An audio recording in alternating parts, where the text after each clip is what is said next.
പിന്നെ സ്ത്രീകൾക്ക് യാത്ര പോവാൻ കൂടെ ഭർത്താവ് അല്ലെങ്കിൽ മഹ്റം വേണമെന്ന് ഇപ്പൊ ഹജ്ജിന്റെ നിയമത്തിൽ വരെ ഉണ്ടല്ലോ. അന്യ സ്ഥലത്തേക്ക് സ്ത്രീകൾ യാത്ര പോകുമ്പോൾ അവർക്ക് വിശ്വസ്തത കൈവരിക്കാനുള്ള പുരുഷന്മാർ കൂടി വേണം. അത് ഭർത്താവ് അല്ലെങ്കിൽ സഹോദരൻ, പിതാവ് തുടങ്ങിയ ആളുകൾ വേണം എന്ന് ഇസ്ലാമിൽ നിയമമുണ്ട്. ആവശ്യമുണ്ടെങ്കിൽ സ്ത്രീ യാത്ര പോകേണ്ടതുള്ളൂ. പോകുമ്പോൾ നിങ്ങൾക്കൊക്കെ അറിയാമല്ലോ, നിങ്ങൾ ഭാര്യമാരെ ഒറ്റയ്ക്ക് നിങ്ങൾ വിടൂലല്ലോ അവിടെ. അങ്ങനെ ഏതെങ്കിലും ഒരുപക്ഷെ നിങ്ങൾ ഒരു ഭാര്യ ഉണ്ടായിരിക്കാം. പൊതുവെ ആരും അങ്ങനെ വിടാറില്ല. അവർക്ക് സൗകര്യത്തിക്ക് വിടാനൊന്നും കഴിയും. ചിലപ്പോൾ ടിക്കറ്റ് എടുക്കുന്നത് തിക്കും ഒക്കെ ഉണ്ടാവും. അതുവരെ സ്ത്രീകൾക്ക് കഴിയില്ല. അപ്പൊ കൂടെ ഒരാളൊരു പുരുഷനുണ്ടാവുക അത് സ്വാഭാവികമാണ്. നമസ്തേ, ജനം ഡിബേറ്റിലേക്ക് സ്വാഗതം. കോഴിക്കോട് കുറ്റ്യാടി സ്വദേശി നഫീസുമ്മയുടെ കുളു മണാലി യാത്രയെ ചൊല്ലിയുള്ള വിവാദത്തിന് വിരാമമാകുന്നില്ല. ഭർത്താവ് മരിച്ച സ്ത്രീകൾ വീട്ടിലിരിക്കണമെന്ന ഇസ്ലാം മതപണ്ഡിതൻ ഇബ്രാഹിം സഖാഫി പുറക്കാട്ടിരിയുടെ പ്രസ്താവനയെ അനുകൂലിച്ച് കാന്തപുരം AP അബൂബക്കർ മുസ്ലിയാർ രംഗത്ത് എത്തിയിരിക്കുന്നു. സ്ത്രീകൾ തനിച്ച് യാത്ര ചെയ്യരുതെന്നാണ് കാന്തപുരത്തിൻ്റെ ഉപദേശം. ആൺതുണയില്ലാതെ സ്ത്രീകൾ പുറത്തു പോകരുത്. അഥവാ പോവുകയാണെങ്കിൽ പിതാവോ ഭർത്താവോ സഹോദരനോ അനുഗമിക്കണമെന്നാണ് കാന്തപുരത്തിൻ്റെ പക്ഷം. വിധവകൾ വീട്ടിലിരിക്കണമെന്നായിരുന്നു ഇബ്രാഹിം സഖാഫിയുടെ പരാമർശം. ഇസ്ലാം മത പൗരോഹിത്യത്തിൻ്റെ സ്ത്രീ വിരുദ്ധത തുടർക്കഥയാവുകയാണ്. ജനം ഡിബേറ്റ് ഈ വിഷയമാണ് ഇന്ന് വീണ്ടും തുറന്ന ചർച്ചയ്ക്ക് വിധേയമാക്കുന്നത്. സാമൂഹ്യ നിരീക്ഷകരായ വിദ്യാസാഗർ ഗുരുമൂർത്തി, ജാമിദ ടീച്ചർ, ഇടത് സഹയാത്രികൻ അഡ്വക്കേറ്റ് BN ഹസ്ക, കോൺഗ്രസ് വക്താവ് അഡ്വക്കേറ്റ് സേനാപതി വേണു എന്നിവർ അതിഥികളാവുന്നു. എല്ലാ അതിഥികളെയും ഈ സംവാദത്തിലേക്ക് സ്നേഹാദരങ്ങളോടെ സ്വാഗതം ചെയ്യുന്നു. ഒപ്പം പ്രേക്ഷകരെയും. അഡ്വക്കേറ്റ് സേനാപതി വേണു, ഇബ്രാഹിം സഖാഫിയുടെ പരാമർശം അത് ഞങ്ങൾ കഴിഞ്ഞ ദിവസം വിശദമായി ചർച്ച ചെയ്തു. അന്ന് ഇടത് വലത് മുന്നണികളുടെ പ്രതിനിധികൾ ഉണ്ടായിരുന്നില്ല. ഈ വിഷയത്തിൽ പ്രതികരിക്കാൻ താല്പര്യമില്ലാത്തതുകൊണ്ടായിരിക്കാം. എന്തായാലും ഇന്നത്തെ ചർച്ചയിൽ കോൺഗ്രസിൻ്റെ വക്താവായി താങ്കളെ കിട്ടിയിരിക്കുന്നു. അന്ന് ആ പരാമർശം വന്നപ്പോൾ കോൺഗ്രസിൻ്റെയോ UDFൻ്റെയോ ഏതെങ്കിലും നേതാക്കന്മാർ ഇതിനെതിരെ പ്രതികരിച്ചതായി കണ്ടില്ല.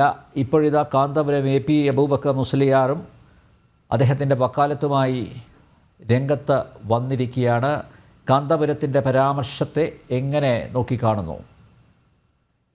അല്ല, ഇത് ഒക്കെ സത്യത്തിൽ ഈ പ്രസ്താവനകളൊക്കെ നമ്മളെ ഈ ആധുനിക കാലഘട്ടത്തിൽ നിരാശപ്പെടുത്തുന്നു എന്നുള്ളതാണ് എനിക്ക് ആമുഖമായി ഈ കാര്യത്തിൽ പറയാനുള്ളത്. ശ്രീ അനിൽ നമ്പ്യാർ, ഒന്ന്, സുനിത വില്യംസ് ബഹിരാകാശത്താണ് ഇപ്പം.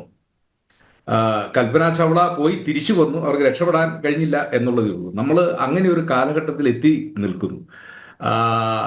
ഇപ്പം എൻ്റെ പാർട്ടിയിൽ അല്ലെങ്കിൽ പോലും ഇന്നലെ ഡൽഹിയിൽ രേഖ ഗുപ്ത ഡൽഹിയുടെ മുഖ്യമന്ത്രിയായി ചുമതലയേറ്റു. ശ്രീലങ്കയിൽ സിരിമാവോ ഭണ്ഡാരനായക, ഇന്ത്യ ഭരിച്ച ഇന്ദിരാഗാന്ധി, ബംഗ്ലാദേശിലെ ഷെയ്ഖ് ഹസീന, പാകിസ്ഥാനിൽ ബനസീർ ഭൂട്ടോ, ഇവരൊക്കെ വിവിധ രാജ്യങ്ങൾ ഭരിച്ച ഒരു കാലഘട്ടത്തിൽ സ്ത്രീ സമത്വവും എന്താ പറഞ്ഞ സ്ത്രീ സുരക്ഷയല്ല, സ്ത്രീ സമത്വത്തെക്കുറിച്ച് എത്രയോ വാചാലമായി നമ്മൾ സംസാരിക്കുന്ന ഒരു കാലഘട്ടത്തിൽ ഇത്തരത്തിലുള്ള പ്രസ്താവനകളൊക്കെ സമൂഹത്തിൽ ഇപ്പോഴും കേൾക്കുമ്പോൾ സത്യത്തിൽ നമ്മളെ അത് വല്ലാതെ നിരാശപ്പെടുത്തുന്നു എന്നുള്ളതാണ്. ഇപ്പോ നഫീസുമ്മ 25 വർഷം മുമ്പ് അവരുടെ ഭർത്താവ് മരിച്ചു. ഇപ്പം സ്ത്രീകൾ വിധവയാകുന്ന എങ്ങനെയാ? ഭൂമിയിൽ ജനിക്കുന്ന എല്ലാ മനുഷ്യരും മരിക്കും. ചില പുരുഷന്മാർ നേരത്തെ മരിക്കുന്നത് കൊണ്ട് അവർ സ്ത്രീകൾക്ക് കൂട്ടില്ലാതെ വരുമ്പോൾ നമ്മൾ അവരെ വിധവ എന്ന ഒരു ഗണത്തിലേക്ക് വിടുന്നു. അപ്പോൾ വിധവയായി കഴിഞ്ഞാൽ പിന്നെ അവർ വീട്ടിലിരിക്കണം, പുറത്തെങ്ങും പോകാൻ പാടില്ല എന്നൊക്കെ പറയുന്ന ആ ഒരു ഒരു ഒരു എന്താ പറയുന്നത്, ഒരു ഇത്രയും പിന്തിരിപ്പനായ കാര്യങ്ങൾ, അത് ഈ ആധുനിക സമൂഹത്തിൽ അത് ഒട്ടും ഭൂഷണമല്ല എന്നുള്ളതാണ്. ഇതിനെതിരെ പൊതുസമൂഹത്തിന്റെ ചിന്താഗതികൾ, പ്രത്യേകിച്ചും ഇതൊക്കെ പറയുന്ന ആളുകൾ അവരുടെ ഭാഗത്തു നിന്ന് തന്നെ, ഞാൻ പലപ്പോഴും ഈ ഹമീദ് ചേന്നമംഗലിനെ പോലുള്ള ആളുകളുടെയൊക്കെ പ്രഭാഷണങ്ങളും പ്രസംഗങ്ങളും ഒക്കെ വളരെ കൗതുകത്തോടു കൂടി കേൾക്കാറുള്ളതാണ്. അപ്പോ അങ്ങനെയുള്ള ആളുകളൊക്കെ ഇതിനെതിരെ അതിശക്തമായി വിമർശനവുമായിട്ട് വരണം എന്ന് ആഗ്രഹിക്കുന്ന ഒരാളാണ് ഞാൻ. ഇപ്പം ഒരു പൊതുമണ്ഡലത്തിൽ നമ്മളൊക്കെ ഒരു പൊതുപ്രവർത്തകരായിട്ട് നിൽക്കുന്ന ഒരു കാലഘട്ടത്തിൽ എങ്ങനെയാണ് നമുക്ക് ഈ ആധുനിക കാലഘട്ടത്തിൽ ഒരു സ്ത്രീ അവർ വിധവയായി ഇല്ലെങ്കിൽ ആരുമായിക്കൊള്ളട്ടെ അവരൊറ്റയ്ക്ക് യാത്ര ചെയ്യാൻ പാടില്ല, അല്ലെങ്കിൽ അവർക്കൊപ്പം എപ്പോഴും യാത്രയ്ക്ക് ഭർത്താവോ അല്ലെങ്കിൽ ബന്ധുക്കളോ, ഇത് പഴയ മനുസ്മൃതിയെ കുറിച്ചൊക്കെ നമ്മൾ ആരോപണങ്ങൾ ഉന്നയിക്കുമായിരുന്നല്ലോ അല്ലെ. എന്താ പറഞ്ഞ പിതൃ രക്ഷിതോ ബാല്യെ ഭർത്തൃ രക്ഷിതോ കുമാരെ എന്താ പറഞ്ഞ എന്നൊക്കെ പറഞ്ഞ് നമ്മൾ പണ്ട് കാലഘട്ടത്തിൽ പറയുന്നതിന്റെയൊക്കെ ഒരു തനിയാവർത്തനമായിട്ട് ഇത് കേൾക്കുന്നു. ഇതൊക്കെ ആറും പിന്തിരിപ്പനാണ്. കാരണം ഈ ആധുനിക കാലഘട്ടത്തിന് ഇതൊന്നും ചേർന്നതല്ല എന്നുള്ളതാണ്. അഡ്വക്കേറ്റ് സേനാപതി വേണു, അറുവിന്തുരിപ്പൻ ആശയങ്ങളാണെന്ന് അറിഞ്ഞിട്ടും എന്തുകൊണ്ടാണ് പ്രതികരിക്കാത്തത്? നിങ്ങളുടെ ഏതെങ്കിലും നേതാവ് പ്രതികരിച്ചോ? ഇബ്രാഹിം സഖാഫി വിധവകൾ വീട്ടിലിരിക്കണം എന്ന് പറഞ്ഞു ഒരു പ്രസ്താവന നടത്തിയല്ലോ. ഇവിടെയുള്ള ഏതെങ്കിലും കോൺഗ്രസിന്റെ നേതാവ് പ്രതികരിച്ചോ? അല്ലെങ്കിൽ UDFന്റെ നേതാവ് പ്രതികരിച്ചോ? ഒരാളെയെങ്കിലും താങ്കൾ ചൂണ്ടിക്കാണിക്കുക. അല്ല, അങ്ങനെ ഇപ്പൊ ഒരാളോട് പോയി നമ്മൾ ഒരാളുടെ പ്രതികരണം ഇപ്പൊ ഒന്ന് ഇബ്രാഹിം സഖാഫി പുഴക്കട്ടരി എന്ന് പറയുന്ന ആള് ആരാണെന്നോ അദ്ദേഹത്തിന്റെ സാമൂഹ്യ ഞാനിങ്ങനെ ആദ്യമായിട്ടാണ് ഈ പേരും കേൾക്കുന്നത്. അദ്ദേഹം കാന്തപുരം AP വിഭാഗത്തിന്റെ വക്താവാണ്.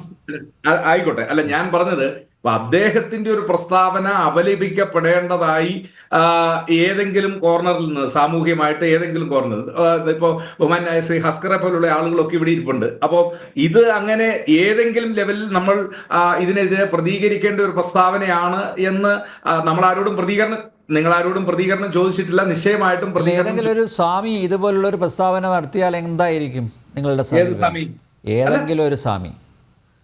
അല്ല, ഞാൻ ഇപ്പൊ താങ്കൾ പറയുന്നു സക്കാഫി ആരാണെന്ന് എനിക്ക് അറിയില്ല എന്ന്. പോട്ടെ, ഒരു വാദത്തിന് ഏതെങ്കിലും ഒരു സ്വാമി ഇങ്ങനെ ഒരു സ്ത്രീവിരുദ്ധ പരാമർശം നടത്തുന്നു, ഇവിടെയുള്ള സാംസ്കാരിക നായകർ ഒന്നടങ്കം സടകുടഞ്ഞ് എഴുന്നേറ്റ് പ്രതികരിക്കില്ലേ? ഇല്ലേ?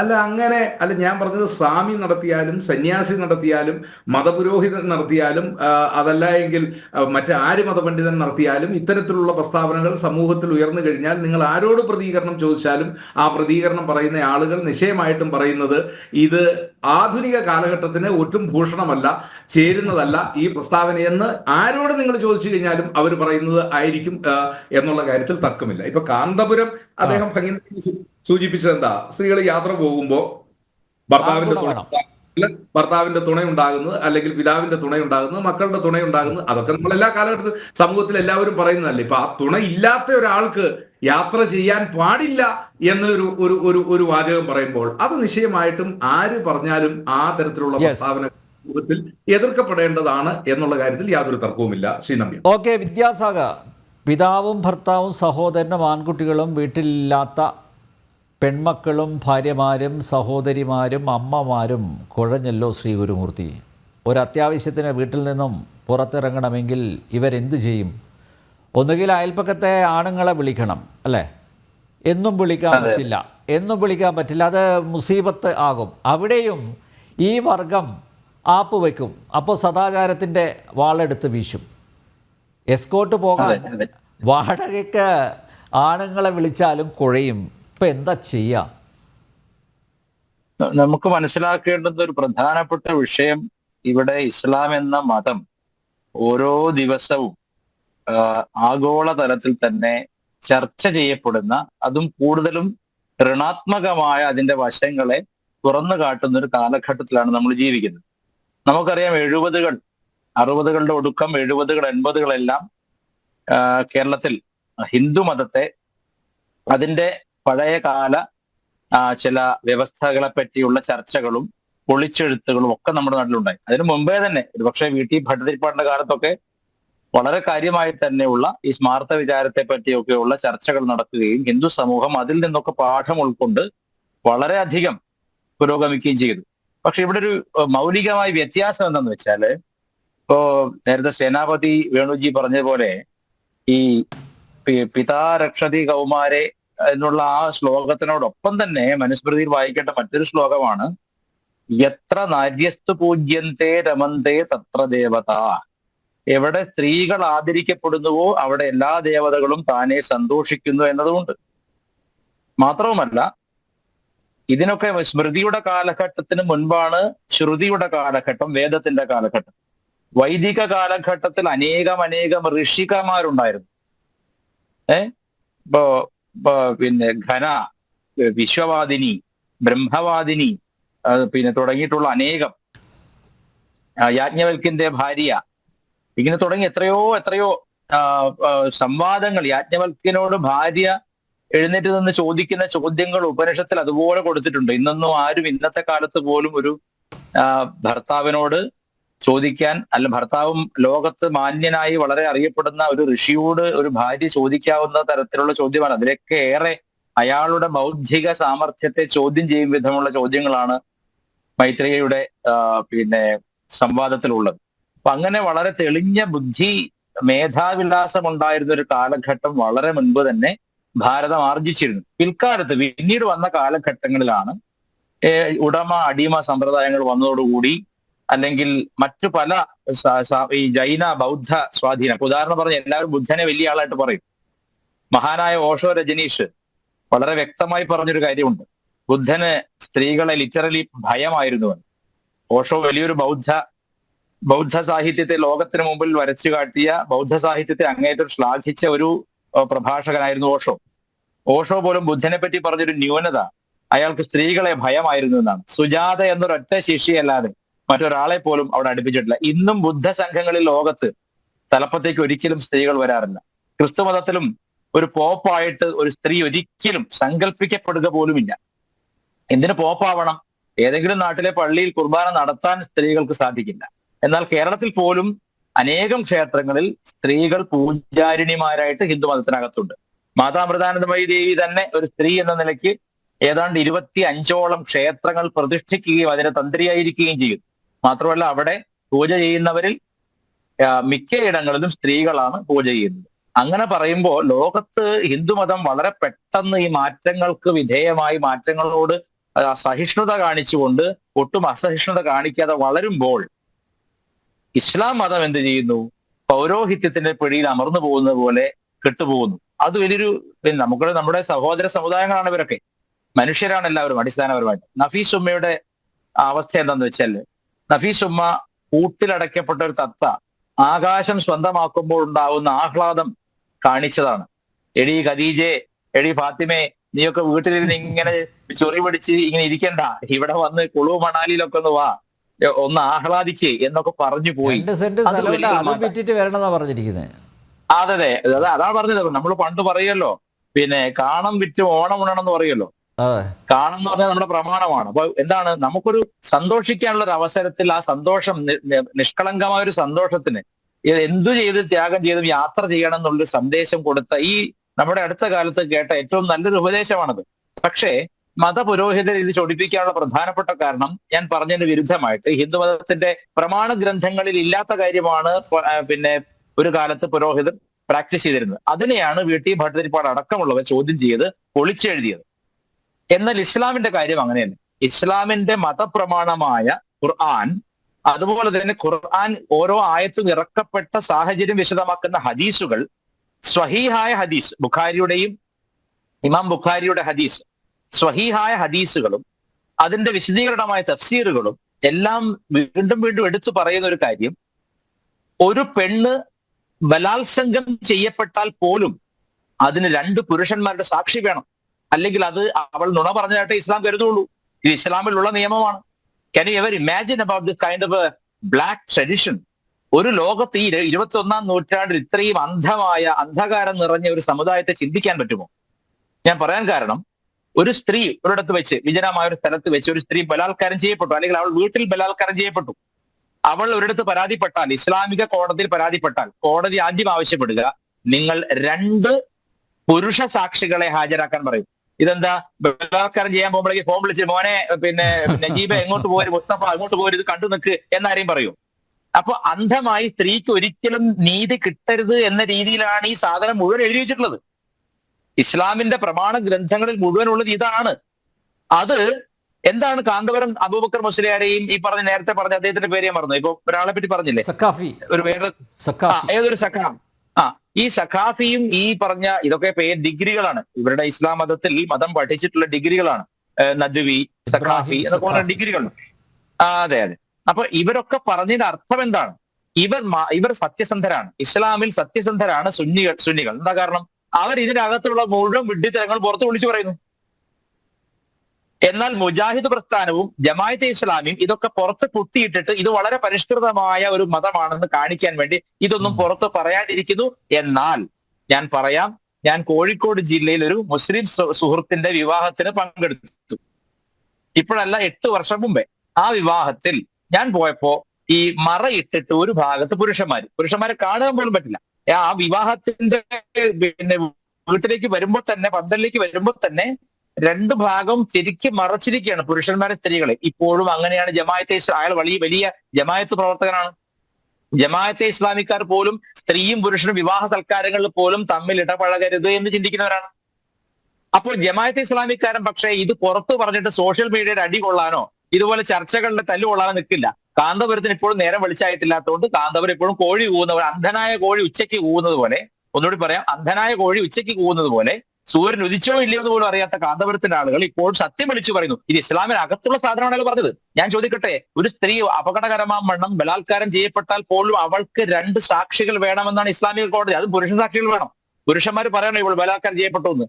ഈ റേപ്പ് ചെയ്യാൻ വന്നതിന്റെ കൂട്ടുകാരാണെങ്കിലോ ഇപ്പൊ വരുന്നവരെ സമ്മതിക്കും. ഇപ്പൊ ഇങ്ങനത്തെ കാടൻ നിയമങ്ങൾ ഇസ്ലാമിൽ മുഴുവനും സ്ത്രീകൾക്കെതിരെയുണ്ട്. എന്തുകൊണ്ട്? അങ്ങ് നേരത്തെ ചോദിച്ചല്ലോ, എന്തുകൊണ്ട് രാഷ്ട്രീയക്കാർ ഇതിനെ പ്രതികരിക്കുന്നില്ല? കാരണം ഇന്ത്യയിലെ ജനാധിപത്യം എന്ന് പറയുന്നത്, ഈ പറയുന്നതിൽ വിഷമമുണ്ട്, ഒരു ഐവോഷ് പോലെയാണ്. അതായത് നമ്മളെല്ലാവരും ഈ ജനാധിപത്യ പ്രക്രിയയിൽ ഭാഗവാക്കുകളാണ്, നമ്മൾ ഇഷ്ടപ്പെടുന്ന ആൾക്കാരെ തിരഞ്ഞെടുക്കുന്ന ഒക്കെ രീതിയിലുള്ള ഒരു വ്യവസ്ഥയെ ചിത്രീകരിക്കുക മാത്രമാണ്. സത്യത്തിൽ എനിക്കോ അങ്ങേക്കോ ഇതിലൊന്നും യാതൊരു വോയിസുമില്ല. ഇവിടെ കെട്ടുറപ്പുള്ള മതങ്ങൾ ഭരിക്കും.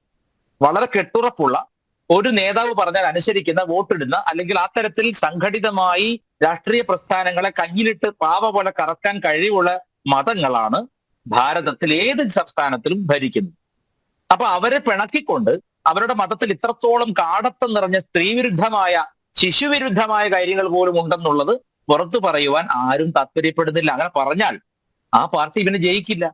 അപ്പൊ എല്ലാം മതം തന്നെയാണ് അന്നും ഇന്നും നിയന്ത്രിക്കുന്നത്. ഹിന്ദുമതം എന്തുകൊണ്ടാണ് അത്തരത്തിലൊരു കെട്ടുറപ്പുള്ള സംഘടനാ രൂപത്തിലേക്ക് ഇസ്ലാം മതത്തെ പോലെയോ ക്രിസ്തു മതത്തെ പോലെയോ വളരാത്തത്? കാരണം ഇതിന്റെ അകത്ത് ഞാനും അനിൽജിയും ഒക്കെ പോലെ തലയ്ക്കകത്ത് വെളിച്ചിട്ടുള്ള ആളുകളാണ് ഉള്ളത്. എന്തെങ്കിലും ഇത് കെട്ടിയിട്ടിട്ട് എല്ലാവരും ഇത് ഒരുപോലെ മാർച്ച് ചെയ്യണം എന്ന് പറഞ്ഞാൽ അത് നമ്മളാരും സമ്മതിക്കില്ല. കാരണം നമുക്ക് വിദ്യാഭ്യാസത്തെ, അത് പാശ്ചാത്യ വിദ്യാഭ്യാസം കൊണ്ടാണെന്ന് ഒരിക്കലും പറയരുത്. പാശ്ചാത്യ വിദ്യാഭ്യാസം കൊണ്ടാണെങ്കിൽ ആദ്യം വാറ്റിക്കാനിലെ പോപ്പിന് പകരം സ്ത്രീ, ഈ 2000 വർഷം അവർ പറഞ്ഞ ചരിത്രത്തിൽ ഒരു സ്ത്രീ പോലും ഉണ്ടായിട്ടില്ല. മാത്രമല്ല, ജുവാനോ പാർക്ക് എന്ന് പറഞ്ഞ സ്ത്രീയെ അവർക്ക് ദൈവദർശനം കിട്ടിയെന്ന് പറഞ്ഞതിന്റെ പേരിൽ വൈക്കോൽ തുറിൽ കെട്ടി കത്തിച്ചവരാണ് ഈ പോപ്പിന്റെ ആളുകൾ. ക്രിസ്തു മതത്തിന്റെ പുരോഗമനമാണ് പറയുന്നത്. എത്രയോ സ്ത്രീകൾ മതത്തിന്റെ എൻലൈറ്റൻമെന്റ് കിട്ടിയെന്ന് അവകാശപ്പെട്ടതിന്റെ പേരിൽ വൈക്കോൽ തുറിൽ കെട്ടിയിട്ട് കത്തിക്കുകയും മുക്കാലിൽ കെട്ടിയിട്ട് താഴെക്കൂടെ തീ കൂട്ടി കൊല്ലുകയും ചെയ്തിട്ടുള്ള എത്രയോ കഥകൾ, എത്രയോ ചരിത്ര വസ്തുതകൾ വാറ്റിക്കാനിലുണ്ട് ഇപ്പോഴും. അപ്പൊ ഈ 2 മതങ്ങളും അടിസ്ഥാനപരമായി സ്ത്രീയെ പുരുഷന് ശേഷം പുരുഷന്റെ ആവശ്യത്തിന് വേണ്ടി മാത്രം സൃഷ്ടിച്ച മതങ്ങളാണ്. എന്നാൽ ഭാരതത്തിൽ സൗന്ദര്യലഹരിയിലെ ആദ്യത്തെ ശ്ലോകം എന്താണ്? ശങ്കരാചാര്യർ എന്താ എഴുതി വെച്ചത്? ശിവശക്തിയായുക്തോ യതി ഭവതി ശക്ത പ്രഭവിതും നചേദേവം ദേവോ നഖലു കുശല സ്പന്ദിതുമപി അതസ്ത്വാം ആരാധ്യാം ഹരിഹര വിരിഞ്ചാതിഭിരപി പ്രണന്തും സ്തോതും വാ കഥം അകൃത പുണ്യപ്രഭവതി എന്നാണ്. അതായത് ശക്തിയോട് കൂടെ അല്ലാതെ ശിവന് സ്പന്ദിക്കാൻ പോലും സാധിക്കില്ല. ശക്തിയുടെ മാതൃത്വത്തിന്റെ സ്ഥാനം ശിവനേക്കാൾ, പുരുഷനേക്കാൾ മേലെ എടുത്തു വെച്ചിരിക്കുകയാണ് ശങ്കരാചാര്യൻ. എന്തിനാ അങ്ങനെ ചെയ്തത്? കാരണം മാതൃത്വം ഇല്ലാതെ ഇവിടെ പിതൃത്വം ഇല്ല. കാരണം എല്ലാറ്റിനും അടിസ്ഥാന മൂല കാരണമായത് പരാശക്തിയാണ്, സ്ത്രീയാണ് എന്ന് ആരാധിക്കുന്ന ഒരു വിഭാഗം ഇവിടെ ഹിന്ദുക്കൾ മാത്രമേ ഭൂമിയിലുള്ളൂ. ഈ മദർ മേരിക്കൊക്കെ ഏത് കാലത്താണ് ആരാധനാ സ്വാതന്ത്ര്യമുള്ളത്? 1981 അവരൊരു പ്രമേയം പാസ്സാക്കിയത്. ഇനി മദർ മേരിയോട് പ്രാർത്ഥിക്കാം എന്നല്ല, മദർ മേരിയോട് അപേക്ഷിക്കാം. എന്തിനു വേണ്ടി? അവിടെ പോയി ദൈവത്തിനോട് പറയാൻ. So mother Mary is considered as A post woman in Christianity. ഒരു പോസ്റ്റ് വുമന്റെ ജോലിയുള്ളൂ. നേരിട്ട് അവരോട് പ്രാർത്ഥിക്കില്ല. ഞങ്ങൾക്ക് വേണ്ടി അപേക്ഷിക്കണമെന്നേ പറയുള്ളൂ. നിങ്ങൾ അവിടെ പോയിട്ട് ദൈവത്തോട് അപേക്ഷിക്കുക ഞങ്ങൾക്ക് വേണ്ടി. നിങ്ങളൊരു മിഡിൽ ഏജന്റ് ആണ്, അല്ല നിങ്ങൾ ദൈവമല്ല. ഇപ്പോഴും അവർ അംഗീകരിക്കുന്നില്ല അത്. അപ്പൊ അതാ ഞാൻ പറഞ്ഞത്, ഹിന്ദുമതത്തിൽ അങ്ങനെയല്ല. ഒരു ഒരു മനുഷ്യനെ ദുർഗയെ സ്ത്രീയായിട്ട് ആരാധിക്കാം. മാതാ അമൃതാനന്ദമയി ദേവിയുടെ പാദത്തിൽ വന്നിട്ട് എത്രയോ നമ്മുടെ പ്രധാനമന്ത്രി പോലും നമസ്കരിക്കുന്നില്ല. അപ്പൊ അത്തരത്തിലുള്ള ആരാധനാ സ്വാതന്ത്ര്യവും അത്തരത്തിലുള്ള സ്ത്രീ സ്വാതന്ത്ര്യവും അത്തരത്തിലുള്ള ഒരു കാഴ്ചപ്പാടിന്റെ സ്വാതന്ത്ര്യവും കൊടുക്കുവാൻ എന്തുകൊണ്ട് ഈ മതങ്ങളിലുള്ളവർക്ക് കഴിയുന്നില്ലെന്ന് വെച്ചാൽ, ഈ മതങ്ങളുടെ അടിസ്ഥാന സ്വഭാവം തന്നെ സ്ത്രീ വിരുദ്ധമാണ്. അതുകൊണ്ടാണ് ഈ വസ്തുത അറിയാതെ ഇവരെ വിമർശിച്ചാൽ ഈ നൂറ്റാണ്ട് കഴിഞ്ഞാലും ഇവർക്ക് വെളിച്ചം വെക്കില്ല. ഒരേ ഒരു പോംവഴി ഈ മതങ്ങളുടെ കുടിസുകളിൽ നിന്ന് പുറത്തേക്ക് വന്ന് ഇതര സംസ്കാരങ്ങളും ഇതര തത്വശാസ്ത്രങ്ങളും പഠിക്കുവാൻ അതിലെ മതത്തിന് സ്വാതന്ത്ര്യം കൊടുത്തില്ലെങ്കിൽ, അല്ലെങ്കിൽ സ്കൂളുകളിൽ ഇതര മതങ്ങളുടെ സാന്നിധ്യം അറിയിക്കാൻ നമുക്ക് പറ്റിയില്ലെങ്കിൽ, ഇസ്ലാം മതത്തിനകത്ത് കുടുങ്ങിയവർ എലിക്കണിയിൽ കുടുങ്ങിയ പോലെ തന്നെ ഇരിക്കും. അത്രമാത്രം ഇതിൽ പറയാനുള്ള ആദ്യഘട്ടത്തിൽ. ഓക്കെ യെസ് അഡ്വക്കേറ്റ് ആസ്കർ, ഈ വിഷയത്തിൽ കേരളം ഭരിക്കുന്നവരുടെ അഭിപ്രായം അറിയണം, നിലപാട് അറിയണം. അഴകുഴമ്പൻ അഭിപ്രായം പറഞ്ഞാൽ പോരാ. നഫീസ് ഉമ്മയ്ക്ക് കേരളമൊട്ടാകെ പിന്തുണ അറിയിച്ചപ്പോൾ LDFിൻ്റെയും UDFിൻ്റെയും നേതാക്കന്മാർ മൗനീബാബകളായി ഇരിക്കുകയായിരുന്നു. നമുക്കറിയാം, സാംസ്കാരിക നായകത്വത്തിൻ്റെ മൊത്തം അടങ്കൽ എടുത്തവർക്ക് മിണ്ടാട്ടമില്ല. ഇതുവരെയായും അവരൊന്നും കമാന്നൊരക്ഷരം മിണ്ടിയിട്ടില്ല. എന്തുകൊണ്ടാണിത് അഡ്വക്കേറ്റ് ഹസ്ക? ഇസ്ലാം മതപണ്ഡിതരെ വിമർശിക്കാൻ എന്തുകൊണ്ട് നാവ് പൊങ്ങുന്നില്ല? അതോ ഇത് ഗൗരവത്തോടെ ചർച്ച ചെയ്യേണ്ട വിഷയമല്ല എന്ന നിലപാടാണോ? അന്നമ്പ്യർ, ഞാൻ ഇതിൽ ആദ്യം നഫീസ് ഉമ്മയെയോ അല്ലെങ്കിൽ ഭർത്താവ് മരണപ്പെട്ടു പോയവരെയോ വിധവ എന്ന വാക്ക് ഉപയോഗിക്കുന്നതിനോട് വിയോജിപ്പുള്ള ആളാണ്. കാരണം ഭാര്യ നഷ്ടപ്പെട്ടു പോയ മരണപ്പെട്ടു പോയ ഏതെങ്കിലും പുരുഷന്മാരെ വിധവൻ എന്ന് വിളിക്കുന്നത്രത്തോളം കാലം വിധവ എന്ന വാക്ക് ഉപയോഗിക്കുന്നതിനുള്ള അവകാശം നമുക്കാർക്കും ഇല്ല എന്ന് വിശ്വസിക്കുന്ന ഒരാളാണ്. അതുകൊണ്ട് തന്നെ അത്തരത്തിൽ നഫീസ് ഉമ്മയുടെ ഏതെങ്കിലും ജീവിതയാത്രയെ സംബന്ധിച്ചിടത്തോളം ഏതെങ്കിലും ഇബ്രാഹിം സഖാഫിക്ക് വിമർശനം ഉന്നയിക്കാനുള്ള യാതൊരുവിധ അവകാശവും സാമൂഹ്യപരവും സാമൂഹികപരവും സാംസ്കാരികപരവും രാഷ്ട്രീയപരമായി ഇല്ല എന്ന് വിശ്വസിക്കുന്ന ആളാണ്.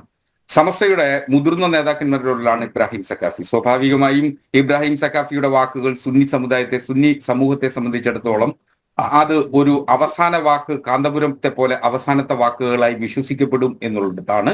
അദ്ദേഹത്തെ പോലെ ഇത്തര നെറികെട്ട വാക്കുകൾ അദ്ദേഹം ഉപയോഗിച്ചു എന്ന് കരുതുന്ന ഒരാളാണ്. അദ്ദേഹം ഇത്തരം വാക്കുകൾ ഉപയോഗിക്കാൻ പാടില്ല. അദ്ദേഹം ഇസ്ലാമിന്റെ അടിസ്ഥാന പ്രമാണത്തെ പോലും മനസ്സിലാക്കിയതാണ് അദ്ദേഹം സംസാരിച്ചിട്ടുള്ളത്, അദ്ദേഹം പറഞ്ഞിട്ടുള്ളത്. ഇതാണ് പലപ്പോഴും ഇസ്ലാം പൊതുസമൂഹ മധ്യേ വിമർശിക്കപ്പെടുന്നതിനുള്ള സാഹചര്യം സൃഷ്ടിക്കുന്നതെന്ന് കരുതുന്ന ഒരാളാണ്. എന്തുകൊണ്ടെന്നാൽ ഇസ്ലാം സ്ത്രീകൾക്ക് ഇസ്ലാം മതം സ്ത്രീകൾക്ക് നൽകുന്ന സ്വാതന്ത്ര്യത്തിനെ പറ്റി ഒരു ചെറിയ ഉദാഹരണം മാത്രം ഞാൻ പറഞ്ഞേക്കാം. നേരത്തെ ബലാത്സംഗത്തെ കുറിച്ച് പറഞ്ഞു. അതിൽ നൽകുന്ന ശിക്ഷയെ കുറിച്ച് ഗുരുമൂർത്തിക്ക് അറിയുമോ? അത് ഫൈൻ ചെയ്യപ്പെട്ടു കഴിഞ്ഞാൽ വധശിക്ഷ ഒഴികെ മറ്റൊന്നും ചെയ്യാൻ കഴിയില്ല എന്നുള്ളതാണ് ഇസ്ലാം അനുശാസിക്കുന്നത്. അതിൽ 2 പുരുഷന്മാർ സാക്ഷികളായി കാണണം എന്ന് പറയുന്നത് അത് ബലാത്സംഗം നേരിട്ട് കണ്ടവർ എന്ന അർത്ഥത്തിലല്ല. അങ്ങനെ തെറ്റിദ്ധരിപ്പിക്കുകയും ചെയ്യരുത്. ഞാനത് പോട്ടെ, ആ വിഷയത്തില്ല. മഹർ എന്ന് പറയുന്നത് ഇസ്ലാം സമൂഹത്തിൽ വിവാഹത്തിന് സ്ത്രീക്ക് നൽകുന്ന സ്വത്തവകാശമാണ്. പുരുഷന്റേതായിട്ടുള്ള മുഴുവൻ സ്വത്തിൽ മഹാഭൂരിപക്ഷം സ്വത്തും കൊടുത്താൽ മാത്രമേ ഒരു സ്ത്രീയെ വിവാഹം കഴിയൂ എന്ന് അനുശാസിക്കുന്ന ഒരു മതമുണ്ടെങ്കിൽ അത് ഇസ്ലാം മതമാണ്. ഞാൻ ഇസ്ലാം മതത്തിന്റെ പ്രചാരകനായിട്ട് പറയുന്നതല്ല. അത് സ്ത്രീക്ക് നൽകുന്ന സ്വാതന്ത്ര്യത്തിന്റെ, ആ സ്ത്രീക്ക് നൽകുന്ന സ്വത്തവകാശത്തിന്റെ, സ്ത്രീക്ക് നൽകുന്ന മഹത്വത്തെ ചൂണ്ടിക്കാണിക്കുന്നതിന് വേണ്ടി ഒരു ഉദാഹരണം പറഞ്ഞു എന്ന് മാത്രമേ ഉള്ളൂ. ഇവിടെ കേരളീയ പൊതുസമൂഹത്തിൽ ഇടതുപക്ഷത്തിനടക്കം, ഞാൻ പ്രതിനിധാനം ചെയ്യുന്ന ഇടതുപക്ഷത്തിനടക്കം മുസ്ലിം മതപൗരോഹിത്യത്തെ വിമർശിക്കുന്നതിന് പലപ്പോഴും അതിന്റെ കാതലായ വിഷയങ്ങളിൽ വിമർശിക്കുന്നതിന് കഴിയാതെ വന്നിട്ടുള്ള ഗുരുതരമായിട്ടുള്ള ഒരു ആരോപണം തന്നെയാണ് എനിക്ക് പറയാനുള്ളത്. കാരണം മുസ്ലിം സമൂഹത്തിലെ മതപുരോഹിത്യത്തിന്റെ ഏതെങ്കിലും ഘട്ടത്തിൽ വിമർശിച്ചാൽ അത് ഇസ്ലാം മതത്തെ വിമർശിക്കുന്നതാണെന്നും അതുവഴി മുസ്ലിം ന്യൂനപക്ഷങ്ങളാകമാനം ഇസ്ലാം ഇടതുപക്ഷത്തിന് എതിരാകും എന്ന തെറ്റിദ്ധാരണ കൊണ്ടാണ് ഇത് പറയുന്നത്. മുസ്ലിം സമൂഹം ഇന്ന് പുരോഗമനാത്മക സമൂഹമാണ്. 100 കൊല്ലം മുമ്പ് നിൽക്കുന്ന കേരളീയ മുസ്ലിം സമൂഹം അഭിനന്ദിക്കുന്നു. അല്ല, ഞാനത് തുറന്ന് സമ്മതിക്കാണ്. ഞാൻ പലപ്പോഴും ഇത്തരം കാര്യങ്ങളിൽ ഈ ഇബ്രാഹിം സഖാഫിയെയും കാന്തപുരം അബൂബക്കർ മുസ്ലിയാരുടേതാണെങ്കിലും അവരുന്നയിച്ചിരിക്കുന്ന ഈ ആരോപണത്തെ നഖശിഖാന്തം എതിർക്കപ്പെടേണ്ടതാണ്. കാരണം ഒരു സ്ത്രീക്ക് ഭർത്താവ് മരണപ്പെട്ടു പോയി എന്നുള്ളത് കൊണ്ട് ആ സ്ത്രീയുടെ ജീവിതം അവസാനിച്ചു എന്ന് കരുതിയിരിക്കുന്ന ഈ ഭ്രാന്തന്മാരെ അവർക്കെതിരെ പറയേണ്ടിടത്ത് പറയാനുള്ള ആർജവം ഇടതുപക്ഷത്തിനുണ്ടാവും. പക്ഷേ ആ നട്ടില് കാണിച്ചില്ല. പക്ഷേ അഡ്വക്കേറ്റ് അസ്ക, കേരളത്തിലെ മഹാഭൂരിപക്ഷം നഫീസ് ഉമ്മയോടൊപ്പമായിരുന്നു. അവർക്ക് ഐക്യദാർഢ്യം പ്രകടിപ്പിച്ചുകൊണ്ട് സാമൂഹ്യ മാധ്യമങ്ങളിലൊക്കെ എത്ര പോസ്റ്റുകൾ. അല്ല, നിശ്ചയമായും. പക്ഷേ നമ്മൾ ഈ അഭിപ്രായം പ്രതികരണം പ്രതീക്ഷിക്കുന്ന ഒരു വിഭാഗം ഉണ്ടല്ലോ, ഈ ഞാൻ നേരത്തെ പറഞ്ഞ പോലെ അടങ്കലെടുത്ത സാംസ്കാരിക നായകർ. ഞാൻ അതിലേക്ക് അനിൽ നമ്പ്യാർ വരുന്നത് 90കളുടെ അവസാന കാലഘട്ടം വരെ കേരളത്തിൽ സാംസ്കാരിക നായകന്മാർക്ക് നട്ടലുണ്ടായിരുന്നു എന്ന് കരുതുന്ന ഒരാളാണ് ഡോക്ടർ സുമാർ അഴീക്കൂറിനെ പോലെ, പ്രൊഫസർ MN വിജയനെ പോലെ. എന്തും പറയുന്നതിനും ഏത് നെറികേടിന് നേരെ ആർക്കു നേരെയും പാഞ്ഞെടുക്കുന്നതിനും ചാട്ടുളി പോലെ വാക്കുകൾ ഉപയോഗിക്കുന്നതിന് ധൈര്യമുണ്ടായിരുന്ന ഒരു സാംസ്കാരിക ലോകം കേരളത്തിൽ ഉണ്ടായിരുന്നു. ഇന്ന് ആ സാംസ്കാരിക ലോകം ആകമാനം അപജയത്തിന്റെ വക്കിലാണ്. അതുകൊണ്ടാണ് ഇന്ന് കേരളത്തിലെ പ്രമുഖനായ ഒരു സാംസ്കാരിക നായകൻ ഭരണകൂടത്തിന് അനുകൂലമായി പട്ടും വളയും സ്വീകരിക്കുന്നതിന് മുട്ടുകാലിൽ ഇഴണമെന്ന് പറയുന്ന അർത്ഥത്തിൽ പറഞ്ഞു പോകേണ്ടി വരുന്ന ഗതികേടുള്ള സാംസ്കാരിക നായകന്മാരും എഴുത്തുകാരുമുള്ള ഒരു നാട്ടിലാണ് നാം ജീവിക്കുന്നത്. അതുകൊണ്ട് ഈ സാംസ്കാരിക നായകന്മാരുടെ വാക്കുകളിൽ നിന്നും ഏതെങ്കിലും ഒരു സമൂഹത്തെയോ ഏതെങ്കിലും ഒരു സമുദായത്തെയോ വിമർശിക്കുന്നുള്ള ആർജവം ഉണ്ടാവില്ല. അവർ എപ്പോഴും ഭരണകൂടത്തിന് അനുകൂലമായി പട്ടും വളയും സ്വീകരിക്കുന്നതിനു വേണ്ടി നിലകൊള്ളുന്നു എന്ന ഖേദകരമായ സാഹചര്യത്തിലൂടെയാണ് കടന്നു പോകുന്നത്. സാംസ്കാരിക നായകന്മാരുടെ മൗനം എന്ന് പറയുന്നത്, അവരുടെ കുറ്റകരമായ ഈ മൗനം അവർ വെടിഞ്ഞേ മതിയാകൂ. കാരണം കേരളീയ പൊതുസമൂഹത്തിൽ അവർക്ക് ഏതെങ്കിലും തരത്തിൽ സ്വാധീനം ചെലുത്തുന്നുണ്ട് എന്ന വിശ്വാസം അവർക്കുണ്ട് എങ്കിൽ നിശ്ചയമായും ഇത്തരം വിഷയങ്ങളിൽ അവരുടെ വാക്കുകൾ, അവരുടെ മൗനം വെടിഞ്ഞ് വാക്കുകൾ വിതറിയേ മതിയാകൂ എന്ന് കരുതുന്ന ഒരാളാണ്. എന്തുകൊണ്ടെന്നാൽ ഈ സാംസ്കാരിക നായകന്മാർ ഇപ്പോ അവർ ഒരു പ്യൂപ്പയിൽ പെട്ടുപോയ അവസ്ഥയിലാണ്. അവര് ഒരു തരത്തിലും അവരുടെ പുസ്തകത്തിന്റെ മാർക്കറ്റുകൾക്കപ്പുറം അവർ മറ്റൊന്നും ചിന്തിക്കുന്നില്ല എന്ന ഗതികരണം. വിജയ് മാഷും സുമാർ അഴീക്കോട് മാഷും ഒക്കെ ജീവിച്ചിരുന്ന കാലഘട്ടത്തിൽ അവർ അഴീക്കോട് മാഷിനെ സംബന്ധിച്ച് തന്നെ പറഞ്ഞു. അഴീക്കോട് മാഷ് കോൺഗ്രസിന്റെ ഭരണകാലത്ത് അദ്ദേഹം ഒരു നിശ്ചയമായും ഒരു അടിമുടി കോൺഗ്രസ്സുകാരനായിരുന്നിട്ടും കോൺഗ്രസ് ഭരണകൂടത്തെ, എന്തിന് ശ്രീ AK ആന്റണിയുടെ ഗവൺമെന്റിനെ പോലും അദ്ദേഹം നിശിതമായി വിമർശിക്കുന്നതിന് അദ്ദേഹം തുനിഞ്ഞിട്ടുണ്ട്. വിജയൻ മാഷ് കടുത്ത ഇടതുപക്ഷത്തോടൊപ്പം നിന്നും CPM-ന്റെ ഏറ്റവും മുതിർന്ന നേതാവായിരുന്ന ഘട്ടത്തിൽ പോലും CPM-നെതിരെ കടുത്ത വാക്കുകൾ ഉപയോഗിക്കാനും ഇടതുപക്ഷത്തിന്റെ ചാട്ടി പോലെ പ്രയോഗങ്ങൾ നടത്തുന്നതിനുമുള്ള ധൈര്യമുണ്ടായിരുന്ന സാംസ്കാരിക നായകന്മാർ. അതുകൊണ്ടാണ് അവരിപ്പോഴും ഓർമ്മിക്കപ്പെടുന്നതും അവർ ഈ അവരുടെ വിയോഗം ഈ സമൂഹം ഇന്ന് വല്ലാതെ വേദനയോടെ കാണുന്നതും ഈ ഘട്ടത്തിൽ അങ്ങനെയാണ്. എന്തുകൊണ്ട് ഇപ്പോ അത്തരം ഒരു സാംസ്കാരിക നായകന്മാർക്ക് വരുന്നില്ല? വലതുപക്ഷത്തിൽ, അതായത് കോൺഗ്രസിലടക്കമുള്ള UDF പക്ഷത്ത് നിൽക്കുന്ന ആർക്കും ഇത്തരത്തിൽ വിമർശിക്കുന്നതിനുള്ള ധൈര്യമുള്ള ആളുകളല്ല. അവർക്ക് ഇത്തരം കാര്യങ്ങളെ അങ്ങനെ കണ്ടെന്നു പോലും നടിക്കുന്നതിനുള്ള സാഹചര്യം ഉണ്ട് എന്ന് ഞാൻ കരുതുന്നില്ല. അതുകൊണ്ടാണ് സ്ത്രീ സ്വാതന്ത്ര്യത്തെ സംബന്ധിച്ച്, സ്ത്രീയുടെ ജീവിതത്തെ സംബന്ധിച്ച്, സ്ത്രീയുടെ സാമൂഹ്യ അവസ്ഥകളെ സംബന്ധിച്ച് വളരെ കൃത്യമായി നിലപാടെടുക്കേണ്ട സമയത്ത് നിലപാടെടുക്കും. ഇസ്ലാം മതത്തിനുള്ളിൽ ഇത്തരത്തിൽ അഭിപ്രായങ്ങൾ വർദ്ധിച്ചു വരുന്ന ഒരു കാലഘട്ടത്തിലാണ്. ആ അഭിപ്രായങ്ങൾ വർദ്ധിച്ചു വരികയും ഒരു സമ്മാനം വാങ്ങാൻ പോലും പെൺകുട്ടികൾ വേദിയിലേക്ക് കടക്കരുതെന്ന് ശാസിക്കുന്ന സമസ്തയുടെ നേതാക്കന്മാരുടെ അല്ലെങ്കിൽ മതപൗരോഹിത്യമുള്ള ഒരു നാട്ടിൽ ഇസ്ലാം മതത്തിന്റെ സ്വാതന്ത്ര്യത്തെ സംബന്ധിച്ച് ഇസ്ലാം മതത്തിനുള്ളിൽ നിന്ന് തന്നെ നിശിതമായ വിമർശനങ്ങൾ വരേണ്ടതുണ്ട് എന്ന് കരുതുന്ന ഒരാളാണ്. ഇബ്രാഹിം സഖാഫി ഇത്രയേറെ വിമർശന വിധേയനായിട്ട് നോക്കൂ, അദ്ദേഹത്തെ ന്യായീകരിച്ച് കാന്തപുരത്തെ പോലുള്ള ഒരാൾ വന്നല്ലോ. അല്ല, അത് സുന്നി സമൂഹത്തിന്റെയും അതുപോലെ തന്നെ ശ്രീ കാന്തപുരം അബൂബക്കർ മുസ്ലിയാരുടെയും ഒക്കെ തന്നെ നിലപാടെന്ന് പറയുന്നത് വൈദവ്യത്തെ സംബന്ധിച്ച് യാത്ര ചെയ്തതെന്നും വൈദവ്യം എന്ന് പറയുന്നത് വരുന്ന ഒരു സ്ത്രീയുടെ അവസ്ഥയെ സംബന്ധിച്ച് അവർ വീടിനുള്ളിൽ അടച്ചിരിക്കപ്പെടണമെന്ന് കരുതുന്നു എന്നുള്ള അത്തരം മനോഭാവമുള്ള ആളുകൾക്ക് ഈ ഒരു തരത്തിലും അവർ പ്യൂപ്പയുടെ അവസ്ഥയിൽ നിന്ന് അവർ പുറത്തേക്ക് വന്നിട്ടില്ല. അവരിപ്പോഴും ഉള്ളിൽ തന്നെ നിൽക്കുകയാണ്. ഇതൊന്നും ഇസ്ലാം പറഞ്ഞിട്ടുള്ളതല്ലെന്നീ. ഇസ്ലാം എവിടെയാണ് ഭാര്യ നഷ്ടപ്പെട്ടു പോയ സ്ത്രീകളെ സംബന്ധിച്ച്, ഭർത്താവ് നഷ്ടപ്പെട്ടു പോയിട്ടുള്ള സ്ത്രീകൾ അടങ്ങിയിരിക്കണമെന്ന് പറഞ്ഞത്? മുഹമ്മദ് നബിയുടെ കാലഘട്ടം പരിശോധിച്ചു നോക്കും. യുദ്ധത്തിൽ മരിക്കപ്പെട്ടുപോയ ഭർത്താക്കന്മാരുടെ ഭാര്യമാരെ മറ്റും പുരുഷന്മാർ വിവാഹം ചെയ്യുന്നതിന് ആഹ്വാനം ചെയ്തിട്ടുള്ളതാണ് മുഹമ്മദ് നബി. അപ്പോ അങ്ങനെ ആഹ്വാനം ചെയ്യുക എന്ന് പറയുന്ന ആ സ്ത്രീകൾ സുരക്ഷിതമായി ഇരിക്കണം, അവരുടെ ജീവിതം സമ്പുഷ്ടമായി തീരണം എന്ന് കരുതുന്ന വലിയ വിശാലമായിട്ടുള്ള ചിന്തകൾ ഉണ്ടായിരുന്ന കാലഘട്ടത്തിൽ അന്നും ഇന്ത്യയിൽ സതി അനുഷ്ഠിച്ചുകൊണ്ടിരിക്കുന്നു എന്നുള്ളതാണ് ഏറ്റവും പരമപ്രധാനമായിട്ടുള്ള കാലഘട്ടത്തിലാണ് നാം പോകുന്നത്. സതി പോലുള്ള അനാചാരങ്ങളെ ഇന്ത്യയിൽ നിയമം മൂലം നിരോധിക്കപ്പെട്ടിട്ടും ആ നിരോധിക്കപ്പെട്ട ഒരു സമൂഹത്തിലാണ് നാം ജീവിക്കുന്നത്. ഇത്തരം കാടൻ ചിന്തകളും ഭ്രാന്തൻ ചിന്തകളുമായി ചില ആളുകൾ ഇസ്ലാം മതത്തിന്റെ അതിന്റെ നിലനിൽപ്പിനെ തന്നെ ബാധിക്കുന്ന തരത്തിൽ ഇത്തരം വിമർശനം ഉന്നയിക്കുന്നത്. ഇസ്ലാം മതത്തിനുള്ളിലുള്ള സ്ത്രീകളുടെ സ്വാതന്ത്ര്യത്തിന്റെ പ്രശ്നമാണ്, ഇസ്ലാം മതത്തിനുള്ളിലുള്ള സ്ത്രീകളുടെ അഭിപ്രായത്തിന്റെ പ്രശ്നമാണ്. അത് അവരുടെ ആഭ്യന്തര കാര്യമായി മാത്രം കരുതാതെ ഇത് പൊതുസമൂഹമാകമാനം ഇത്തരം വിഷയങ്ങളിൽ ഇത്തരം കാടൻ ചിന്തകളുള്ള പുരോഹിതന്മാർക്ക് നേരെ പറയേണ്ടടുത്ത് പറയണം എന്നുള്ള അഭിപ്രായമാണ് എനിക്കുള്ളത്. ഒരിക്കൽ കൂടി ഞാൻ അഭിനന്ദിക്കുന്നു അഡ്വക്കേറ്റ് അസ്ക. ജാമിദ ടീച്ചർ, നേരത്തെ അസ്ക ചൂണ്ടിക്കാണിച്ചതുപോലെ സമസ്തയുടെ വേദിയിൽ ഉപഹാരം വാങ്ങാനെത്തിയ ഒരു പെൺകുട്ടിയെ അപമാനിച്ചും അധിക്ഷേപിച്ചും മാറ്റി നിർത്തുകയും സ്റ്റേജിലേക്ക് വിളിച്ചവരെ ശകാരിക്കുകയും താക്കീത് നൽകുകയും ചെയ്തത് നാം കണ്ടതാണ്. അന്ന് നമ്മുടെ സാംസ്കാരിക നായകരും ബുദ്ധിജീവികളും പറഞ്ഞ പോലെ വായിൽ പഴം തിരുകിയിരിക്കുകയായിരുന്നു. പ്രാകൃതമായ ഇത്തരം സമീപനങ്ങൾ പുരോഗമന സമൂഹത്തിന് ചേർന്നതല്ലെന്ന് മനസ്സിലാക്കാനുള്ള പക്വത ഇവന്മാർക്ക് ഇല്ലാതെ പോയതാണോ, അതോ മതനിർവചന ഉരുക്ക് ചട്ടക്കൂടിനകത്ത് ഇങ്ങനെയൊക്കെ പാടുള്ളൂവെന്ന നിർബന്ധ ബുദ്ധിയാണോ?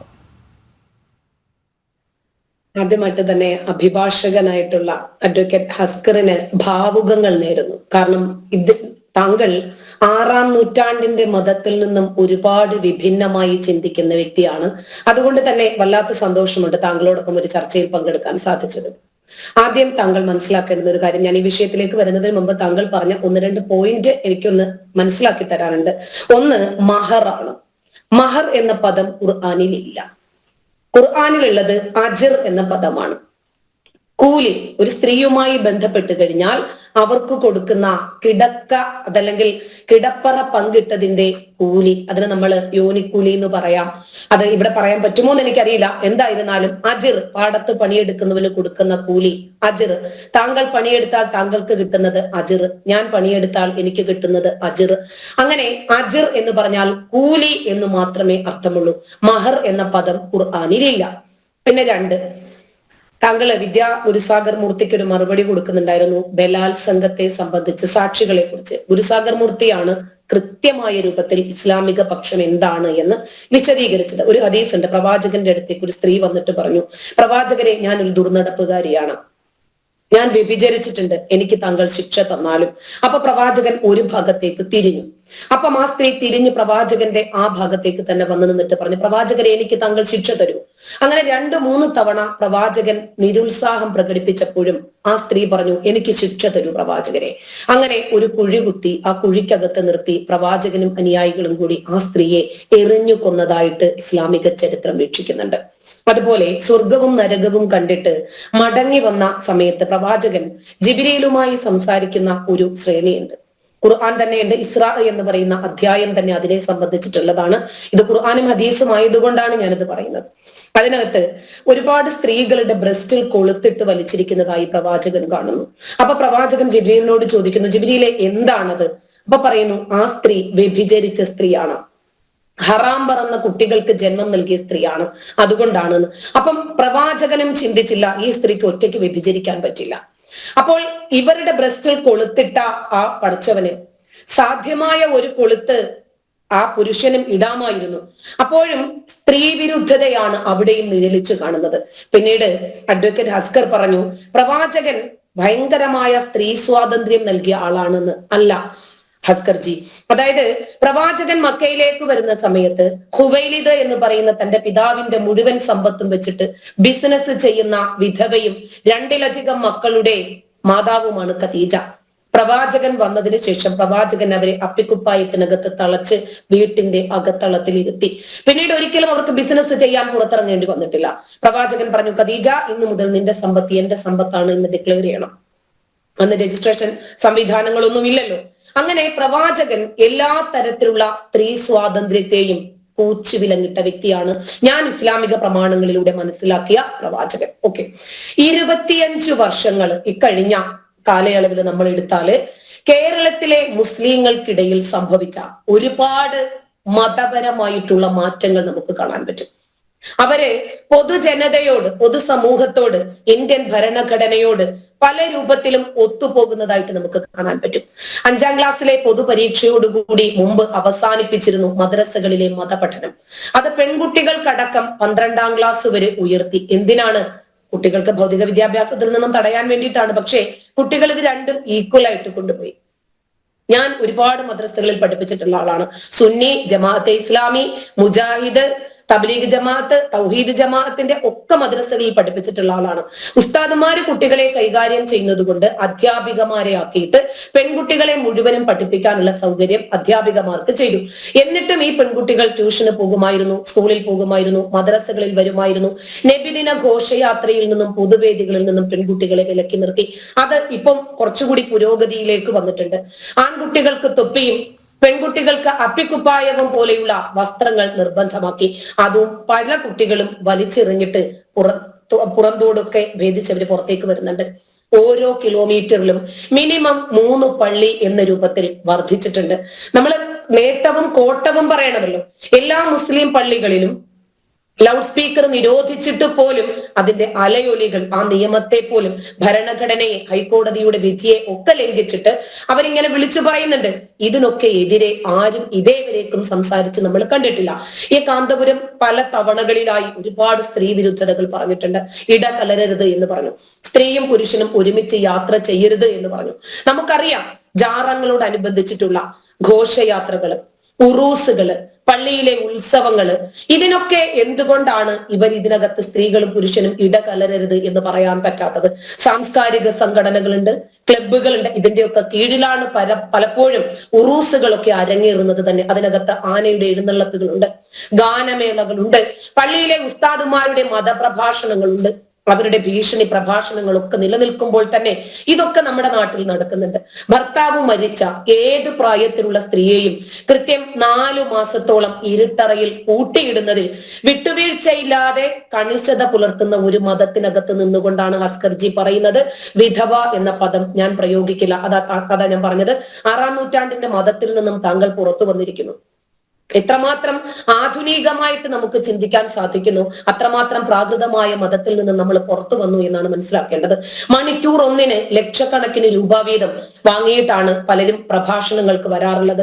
ഇവര് വന്നിട്ട് എന്താണ് പറയുന്നത്? ഇതുപോലെയുള്ള വഷളത്തരങ്ങളും വൃത്തികേടുകളും സ്ത്രീ വിരുദ്ധതകളും ജനാധിപത്യ വിരുദ്ധതകളുമാണ് പറയുന്നത്. ബാലുശ്ശേരിയുടെ പ്രഭാഷണം നമ്മൾ കേട്ടതാണ്. പെണ്ണ് ജോലിക്ക് പോകുന്ന വീട് വളരെ മോശമായ സാഹചര്യത്തിലായിരിക്കും എന്നാ പറഞ്ഞത്. അദ്ദേഹത്തിന്റെ ആ പദം ഞാനിവിടെ പ്രയോഗിക്കുന്നില്ല. സ്വർണം വേണോ, നിങ്ങൾക്ക് സ്വർഗം വേണോ എന്ന് ചോദിച്ചിട്ട് ബക്കറ്റ് പിരിവുകളുമായിട്ട് ഇറങ്ങുന്ന പ്രഭാഷകർ, ആ സമയത്ത് സ്ത്രീകൾ, അവർക്ക് ഒരു കുഴപ്പമില്ല. സ്ത്രീകളുടെ മുമ്പിൽ പോയിട്ട് ഇവർക്ക് പണപ്പിരിവുകൾ നടത്താം, ഒരു പ്രശ്നവുമില്ല. ഹജ്ജ്, ഉംറ ഇതൊക്കെ ഒരു ബിസിനസ് ആയി മാറിയിട്ടുണ്ട്. അതിന്റെ പേരിലുള്ള കമ്മീഷൻ വല്ലാതെ വർദ്ധിച്ചിട്ടുണ്ട്. അപ്പോ ഞാൻ 2 ഉംറ ചെയ്തു, ഞാൻ 3 തവണ ഹജ്ജിന് പോയി എന്നൊക്കെ പറയുന്നത് വെറും ഒരു ആത്മീയ കച്ചവടം മാത്രമായി മാറിയിട്ടുണ്ട്. മുതിർന്ന മുസ്ലിം സ്ത്രീകൾക്ക് മതപഠന ക്ലാസുകൾ ഇപ്പോൾ വന്നു. എന്തിനാണ്? ഇത്രയധികം മതം പഠിപ്പിച്ചിട്ടും ഏറ്റവും കൂടുതൽ അക്രമകാരികളായി മാറുന്നത് മുസ്ലിം സമുദായം തന്നെയാണല്ലോ. TV ഓഫ് ചെയ്യുന്നു, ശൈത്താൻ പെട്ടി എന്നാണ് മുമ്പ് TVയെ പറഞ്ഞിരുന്നത്. കുട്ടികളെ കണിശമായി വിലക്കുന്നു. ഇന്ന് സോഷ്യൽ മീഡിയ ഉപയോഗിക്കാത്ത, ഇൻസ്റ്റാഗ്രാം ഉപയോഗിക്കാത്ത, റീൽസ് ചെയ്യാത്ത, യൂട്യൂബിൽ ചാനലുകൾ ഇല്ലാത്ത എത്ര പേരുണ്ടാകും? ഒന്ന് പാട്ടുപാടാൻ ആഗ്രഹിക്കാത്ത, മേക്കപ്പ് ഇടാത്ത, ആർഭാടങ്ങൾ അതല്ലെങ്കിൽ അവർക്ക് അവരുടേതായിട്ടുള്ള ആനന്ദങ്ങളൊന്നും ഇല്ലാത്ത എത്ര പേരുണ്ടാകും? ഇവരെത്ര കാലമാണ് ഈ മതം പറഞ്ഞ് മുസ്ലിം സമുദായത്തെ പുരോഗതിയിൽ നിന്നും തടഞ്ഞു നിർത്തുന്നത്? മുക്കിലും മൂലയിലും സ്വലാത്തിന്റെ നദറുകളുണ്ട്. സ്വലാത്ത് ചൊല്ലി കിലോ കണക്കിന് കയറ്റിവിടുന്ന ഒരുപാട് ഓൺലൈൻ ചാനലുകാരുണ്ട്, ആത്മീയ കച്ചവടക്കാർ. ഡോക്ടറെ കാണണ്ട, സ്വലാത്ത് ചൊല്ലിയാൽ മതി. ഈ നമ്മുടെ AK വിഭാഗത്തിന്റെ എന്താണ് കൂടത്തായി പറഞ്ഞത്, നിപ്പ വൈറസ് വന്ന സമയത്ത് പ്രവാചകനെ സംബന്ധിക്കുന്ന മധുഹുകൾ നമ്മൾ പറയുന്നത് വേറെ പേരുകളാണല്ലോ. അത് ചൊല്ലിയാൽ മതിയെന്നാ പറഞ്ഞിരുന്നത്. മൗലൂദുകൾ ചൊല്ലിക്കൊണ്ടിരുന്നാ മതി. അപ്പൊ ഇവർക്ക് എന്ത് രൂപത്തിലുള്ള തീറ്റ മഹോത്സവവും ഒക്കെ കൊണ്ട് നടക്കാം. വീട് വീടാന്തരം മജ്ലിസ് നൂറുകൾ, ആത്മീയതയുടെ അളവ് കൂട്ടാൻ വേണ്ടിയിട്ട് ഏറ്റവും കൂടുതൽ അതിനകത്ത് സംഘടിക്കുന്നത് എല്ലാ മുസ്ലിം സ്ത്രീകൾ. ആ സമയത്തൊന്നും സ്ത്രീയും പുരുഷനും തമ്മിൽ ഒരുമിച്ച് ഇടകലർന്നത് കൊണ്ട് ഇവർക്ക് പ്രശ്നമില്ല. പ്രസവത്തിന് പോലും പരമാവധി ഹോസ്പിറ്റലുകളെ സമീപിക്കരുത് എന്നാണ് നമ്മുടെ പകരം ഉസ്താദിനെ പോലെയുള്ള ആളുകൾ പ്രസംഗിക്കുന്നത്. ആന എത്ര ആ ഡോക്ടറെ കണ്ടിട്ടുണ്ട്, ആന എത്ര പ്രസവിച്ചു, എന്റെ ഭാര്യ 6 പ്രസവിച്ചു, എന്റെ മരുമകൻ അതായത് മോൾ 5 പ്രസവിച്ചു, ഒരു ഡോക്ടറെയും കണ്ടിട്ടില്ല എന്ന് പറഞ്ഞ് ഈ ആധുനിക ചികിത്സാ രീതികളെ പോലും മുടക്കുകയും ചെറിയ പെൺകുട്ടികളെ ചെറിയ പ്രായത്തിൽ തന്നെ കെട്ടിച്ചു വിട്ടേക്ക് എന്ന് പറഞ്ഞിട്ട് നിങ്ങൾക്ക് ഗൈനക്കോളജിസ്റ്റ് സംബന്ധമായിട്ടുള്ള പ്രശ്നം വന്നാൽ മുസ്ലിം ഡോക്ടറെ തന്നെ കാണണം, അത് വനിതയായിരിക്കണം എന്ന് പറയുന്നു. ഇങ്ങനെ ഇവരാദ്യം ഗോത്ര നിയമം പറയുകയും പിന്നീട് സാഹചര്യങ്ങൾക്ക് അനുസൃതമായി ഇവർ മാറി ചിന്തിക്കേണ്ടി വരികയും ചെയ്തിട്ടുണ്ട്. തലച്ചോറിനകത്ത് വെളിച്ചം വീശുമ്പോൾ പൂർണ്ണമായിട്ടും ഇവരെ അതിനെ ഉൾക്കൊള്ളും. തീർച്ചയായിട്ടും മനസ്സ് നിറയെ കബറ്, ഇരുട്ട്, നരകത്തിൽ ഇങ്ങനെ പൊരിച്ചടുക്കി വെക്കുന്ന കുറെ മലക്കുകള്, ഇതൊക്കെ ഇനിയും പറഞ്ഞ് ഇവർക്ക് പിടിച്ചു നിൽക്കാൻ പറ്റില്ല. ഇസ്ലാം സ്ത്രീക്ക് അനുവദിക്കുന്ന സ്വാതന്ത്ര്യത്തെ കുറിച്ച് ഹസ്കർജി ഒന്ന് പറഞ്ഞു തരണം. കാരണം ഞാൻ ഖുർആനും ഹദീസും പഠിച്ച ആളാണ്. ഞാൻ കണ്ടിട്ടില്ല ഇസ്ലാമില് എന്തെങ്കിലും രൂപത്തിൽ സ്ത്രീകൾക്ക് സ്വാതന്ത്ര്യം നൽകുന്നുണ്ടോ? ഏത് രൂപത്തിലുള്ള സ്വാതന്ത്ര്യമാണ് നൽകുന്നത്? സ്ത്രീകൾക്ക് ഇസ്ലാം അനുവദിച്ച സ്വാതന്ത്ര്യം എന്താണ് എന്ന് താങ്കൾ ഒന്ന് പറഞ്ഞു തന്നാൽ വളരെ നല്ലത്. കാന്തപുരത്തിന്റെ നിലപാടുകളെ താങ്കൾ എതിർക്കുമ്പോൾ തന്നെ ഇസ്ലാമിൽ എന്തോ ആനയും ചേനയും ഉണ്ട് എന്ന് പറഞ്ഞ് താങ്കൾ പൊതുസമൂഹത്തെ തെറ്റിദ്ധരിപ്പിക്കാനും ശ്രമിക്കുന്നുണ്ട്. അതിനും താങ്കൾ ഒട്ടും പുറകോട്ട് പോകുന്നില്ല. കാന്തപുരത്തിന്റെ മർക്കസ് നോളജ് സിറ്റിയിൽ വെച്ച് നടന്ന ഒരു അന്താരാഷ്ട്ര കാലാവസ്ഥ ഉച്ചകോടി ഉണ്ടായിരുന്നു. ഇതിനേക്കാൾ ഏറെ സ്ത്രീ പുരുഷന്മാർക്ക് ഇടകലരാൻ പറ്റില്ല ഈ സ്വതന്ത്ര ഭാരതത്തിൽ. എന്നിട്ടാണ് മെക്സവന്റെ വ്യായാമത്തിൽ ഇടകലരരുത് എന്നുള്ള പരാമർശവുമായിട്ട് അദ്ദേഹം വന്നത്. ആ സമയത്തൊന്നും നിങ്ങളെ പോലെയുള്ള ആളുകൾ ശക്തമായി പ്രതികരിച്ച് കണ്ടില്ല. സ്ത്രീകൾ വെറും പ്രസവിക്കാൻ വേണ്ടി മാത്രമുള്ള ഒരു ഉപകരണമാണ് എന്ന് പറഞ്ഞ കാന്തപുരത്തിന്റെ കണ്ടെത്തൽ നമ്മൾ കണ്ടതാണ്. ഓപ്പറേഷൻ ചെയ്യുമ്പോൾ കൈ വിറയ്ക്കുന്നത്ര ദുർബലരാക്കി മുസ്ലിം സ്ത്രീകളെ ചവിട്ടിത്താഴ്ത്താൻ ശ്രമിക്കുന്ന കാന്തപുരത്തിന് ചരിത്രത്തെ കുറിച്ച് അറിയാത്തത് കൊണ്ടല്ല, മറിച്ച് അവരുടെ മതം അവരെ അത് പറയാനാണ് പ്രേരിപ്പിക്കുന്നത്. ഇത് അദ്ദേഹം പറഞ്ഞതിനെ ഞാൻ ഒരിക്കലും മോശം പറയില്ല. കാരണം 6-ാം നൂറ്റാണ്ടിന്റെ ഗോത്രമതമാണ് തലച്ചോറിലുള്ളത്. ആ മതം പേറി നടക്കുന്ന ആളുകൾക്ക് എവറസ്റ്റ് കൊടുമുടി കീഴടക്കിയ 13കാരിയുടെ കാര്യങ്ങളൊന്നും നമുക്ക് പറയാൻ പറ്റില്ല. ഇന്ദിരാഗാന്ധിയെ കുറിച്ചോ ഝാൻസി റാണിയെ കുറിച്ചിട്ടോ ഒന്നും പറയാൻ പറ്റില്ല. മരിച്ചുപോയവരോ ജീവിച്ചിരിക്കുന്നവരോ ആയിട്ടുള്ള അനേകം നവോത്ഥാന നായികമാർ ഈ നാട്ടിൽ കഴിഞ്ഞു പോയിട്ടുണ്ട്. പക്ഷേ എവറസ്റ്റ് കീഴടക്കിയ 13കാരി മതത്തിൽ നിന്നും പുറത്തു പോയി എന്നല്ലേ ഇവര് പറയും. പക്ഷെ അതൊരു തട്ടമിട്ട പെണ്ണാകുമ്പോൾ അത് മതത്തിന്റെ പേരിൽ ഇവര് വെച്ച് കെട്ടുകയും ചെയ്യും. കേരളത്തില് മതസംഘടനകളുടെ പേരിൽ കണക്കെടുത്ത് പരിശോധിച്ച് നോക്കിയാൽ ഏറ്റവും കൂടുതൽ കുറ്റവാളികളില് സ്ത്രീ പീഡനം മതസ്ഥാപനങ്ങളിൽ നടക്കുന്നില്ലേ? ശിശുപീഡനം നടക്കുന്നില്ലേ? പ്രകൃതി വിരുദ്ധ പീഡനങ്ങൾ നടക്കുന്നില്ലേ? തട്ടിക്കൊണ്ടുപോകലും ഇപ്പൊ ഹലാൽ തട്ടിപ്പ് വരെ വന്നിട്ടുണ്ട്, മുക്താദ്. അപ്പൊ ഇങ്ങനെ ഇതെല്ലാം നടക്കുമ്പോൾ മതപഠനത്തിന് വല്ല കുറവുമുണ്ടോ? മതപ്രചാരണത്തിന് വല്ല കുറവുമുണ്ടോ? ഇല്ല. അപ്പൊ ഇത്തരം ക്രിമിനലുകളൊക്കെ പിടിക്കപ്പെടുമ്പോൾ അവർ ഇസ്ലാമിൽ നിന്നും പുറത്തു പോയവരാണ് എന്ന് എന്തിന്റെ അടിസ്ഥാനത്തിലാണ് പറയുക? സ്ത്രീ പുരുഷ സങ്കലനത്തിനെതിരായിട്ടുള്ള കാന്തപുരത്തിന്റെ ഈ ഉറഞ്ഞു തുള്ളലിനെ എത്ര പേര് പ്രതികരിക്കും എന്നത് പ്രധാനപ്പെട്ട ഒരു വിഷയം തന്നെയാണ്. മുസ്ലിം ലീഗിന്റെ സംസ്ഥാന പ്രസിഡന്റ് സ്ഥാനം കുത്തകയാക്കി വെച്ചിരിക്കുന്ന ഒരു തറവാട്ടുകാരൻ, എന്താണ് ഞാൻ പറയുന്നില്ല, വനിതാ ലീഗ് പ്രസിഡന്റ് സ്ഥാനത്തേക്കോ പ്രവർത്തകരായിട്ടോ ഏതെങ്കിലും ഒരു സ്ത്രീക്ക് ഇവർ സംവരണം കൊടുക്കുമോ? തോൽക്കും എന്ന് ഉറപ്പുള്ള ഒരു പട്ടികയിൽ മാത്രമായിരിക്കും അവർ മത്സരിക്കുക. അപ്പം ഇതുപോലെ സ്ത്രീ വിരുദ്ധതകൾ മുഴത്തിന് മുഴമായും ചാണിന് ചാണായും പറഞ്ഞുകൊണ്ടിരിക്കുന്ന ഇവരെ സ്ത്രീ എപ്പോൾ വിളിച്ചാലും പുരുഷന് കിടന്നു കൊടുക്കണം, വെറും ഒരു ഭോഗവസ്തു മാത്രമാണ് എന്ന് പഠിപ്പിക്കുന്ന ഇസ്ലാമിനകത്ത് നിന്നിട്ട് ഇസ്ലാമിനകത്ത് അത്തരം ഹദീസുകളും ഖുർആൻ വചനങ്ങളും ഖുർആന്റെ ഇന്റർപ്രിട്ടേഷൻസ് ആകുന്ന തഫ്സീറുകളും ഒക്കെ ഉള്ളപ്പോൾ ഇസ്ലാം സ്ത്രീകൾക്ക് എന്തൊക്കെയോ കൊടുക്കുന്നു എന്ന് താങ്കൾ പറയരുത്. സ്ത്രീകൾ ഭരിക്കുന്ന രാജ്യം മുട്ടിക്ക് പോകും എന്നാണ് പ്രവാചകൻ പഠിപ്പിച്ചിരിക്കുന്നത്. സ്ത്രീ അത്തറ് പൂശാൻ പാടില്ല, അവൾ വേശ്യയാണ് എന്നാണ് പറഞ്ഞിരിക്കുന്നത്. നമ്മുടെ വിയർപ്പ് ഇപ്പം കാലഘട്ടം ഇതാണല്ലോ. അപ്പൊ മറ്റുള്ളവർക്ക് സ്വസ്ഥമായിട്ട് നമ്മുടെ അടുത്ത് വരാനും ഇടകലരാനും ഒക്കെ ആയിട്ടാണ് പലരും അവർക്ക് ഇഷ്ടമുള്ള പെർഫ്യൂംസ് ഉപയോഗിക്കുന്നത്. അത് വേശ്യാവൃത്തിയാണ് എന്ന് പറഞ്ഞിട്ടുണ്ട്. സ്വത്തിൽ എത്ര അവകാശമുള്ളത് സ്ത്രീകൾക്ക് പകുതി. സാക്ഷി പറയുന്നത് എത്ര? അസ്കറാണ് ഒരു ഭാഗത്ത് സാക്ഷി പറയുന്നതെങ്കിൽ എന്റെ ഭാഗത്ത് 2 സ്ത്രീകളാണ് വേണ്ടത്. അതിന് കാരണം പറഞ്ഞത് എന്താണ്? ഒരു സ്ത്രീക്ക് മറവി ബാധിക്കുമെന്ന്. എന്നാൽ പുരുഷന് മറവി ബാധിക്കില്ലേ? അപ്പൊ 72-ൽ കൂടുതൽ ഹൂറിമാരായിട്ടുള്ള മുത്തുമണികൾ പോലെ സ്ത്രീകളെ ഒരുക്കി വെച്ചിരിക്കുന്ന, നിത്യ യൗവനം നൽകിയിരിക്കുന്ന ബാലന്മാരൊക്കെയുള്ള ഈ മതത്തിനെ സംബന്ധിച്ച് പറയുമ്പോൾ സ്ത്രീകൾക്ക് എന്താണ് സ്വർഗത്തിലുള്ളത്? ഇതിനകത്താണ് സ്ത്രീ വിരുദ്ധതകൾ ഏറ്റവും കൂടുതൽ ഉറച്ചു നിൽക്കുന്നത്. ഓക്കെ, അഡ്വക്കേറ്റ് അസ്ക, ജാമിദ ടീച്ചറുടെ വിയോജിപ്പുകൾ അംഗീകരിക്കുന്നുണ്ടോ? അഡ്വക്കേറ്റ് അസ്കർ, താങ്കൾ ചൂണ്ടിക്കാട്ടിയ സ്വാതന്ത്ര്യമൊന്നും ഇസ്ലാം മതം സ്ത്രീകൾക്ക് അനുവദിക്കുന്നില്ല എന്നാണ് ജാമിദ ടീച്ചർ പറഞ്ഞു വെച്ചിരിക്കുന്നത്.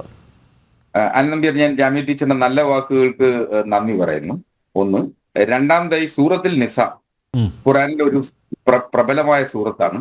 ആ സൂറത്ത് ജാമിദ ടീച്ചർ മനസ്സിരുത്തി ഒന്നുകൂടി വായിച്ചാൽ ഇസ്ലാം മതം എങ്ങനെയാണ് സ്ത്രീകളെ കാണുന്നത് എന്നുള്ളത് സംബന്ധിച്ച് വളരെ കൃത്യമായി. ക്ഷമിക്കണം, ആ നിസായിലെ തന്നെ ഖുർആനിലെ 4-ാമത്തെ അധ്യായമാണ് നിസാ. അത് 34-ാമത്തെ വചനത്തിൽ ഖുർആൻ പറയുന്നത് എന്താണെന്ന് അറിയാമോ? എന്ന് തുടങ്ങുന്ന ഒരു വലിയ വചനമുണ്ട്, കുറച്ച് ദീർഘമായിട്ടുള്ള വചനമാണ്. അത് താങ്കളൊന്ന് മനസ്സിരുത്തി ഒന്ന് വായിക്കണം. സ്ത്രീകളെ അടിക്കാൻ വരെ പറയുന്ന വചനമുണ്ട്. പുരുഷന്മാർ സ്ത്രീകളെ നിയന്ത്രിച്ച് തെളിച്ച് കൊണ്ടുപോകാൻ നിയന്ത്രണ അധികാരമുള്ളവരാണ് എന്നാണ് ആ വചനം പറയുന്നത്. അതല്ല, ഒന്ന് അതിലെ ഏതെങ്കിലും ഒരു വചനം മാത്രം എടുത്തുകൊണ്ട് വ്യാഖ്യാനിക്കപ്പെട്ടാൽ നിന്നാൽ ഇസ്ലാമിനെ പറയുന്നുണ്ടോ? മനുസ്മൃതിയിലെ ന സ്ത്രീ സ്വാതന്ത്ര്യം അർഹത എന്ന് പറയുന്ന ഒരു വരി മാത്രം എടുത്തുകൊണ്ട് മനുസ്മൃതിയെ സമീപിക്കുന്നത് പോലിരിക്കും ജാമിദ ടീച്ചർ സൂറത്തുൽ നിസയിലെ ആ അധ്യായം 4:129. ഡിഫറന്റ് ആണ് ജി. കാരണം മനുസ്മൃതി ഇന്ന് ഹിന്ദുക്കൾക്കാർക്കും വേണ്ട, അത് നോക്കിയിട്ടൊന്നുമല്ല അവർ ജീവിക്കുന്നത്. പക്ഷെ മുസ്ലിങ്ങൾക്ക് വേണം. അങ്ങനല്ല, സൂറത്തുൽ നിസ തുടക്കം മുതൽ വായിക്കുക. ഒന്ന്.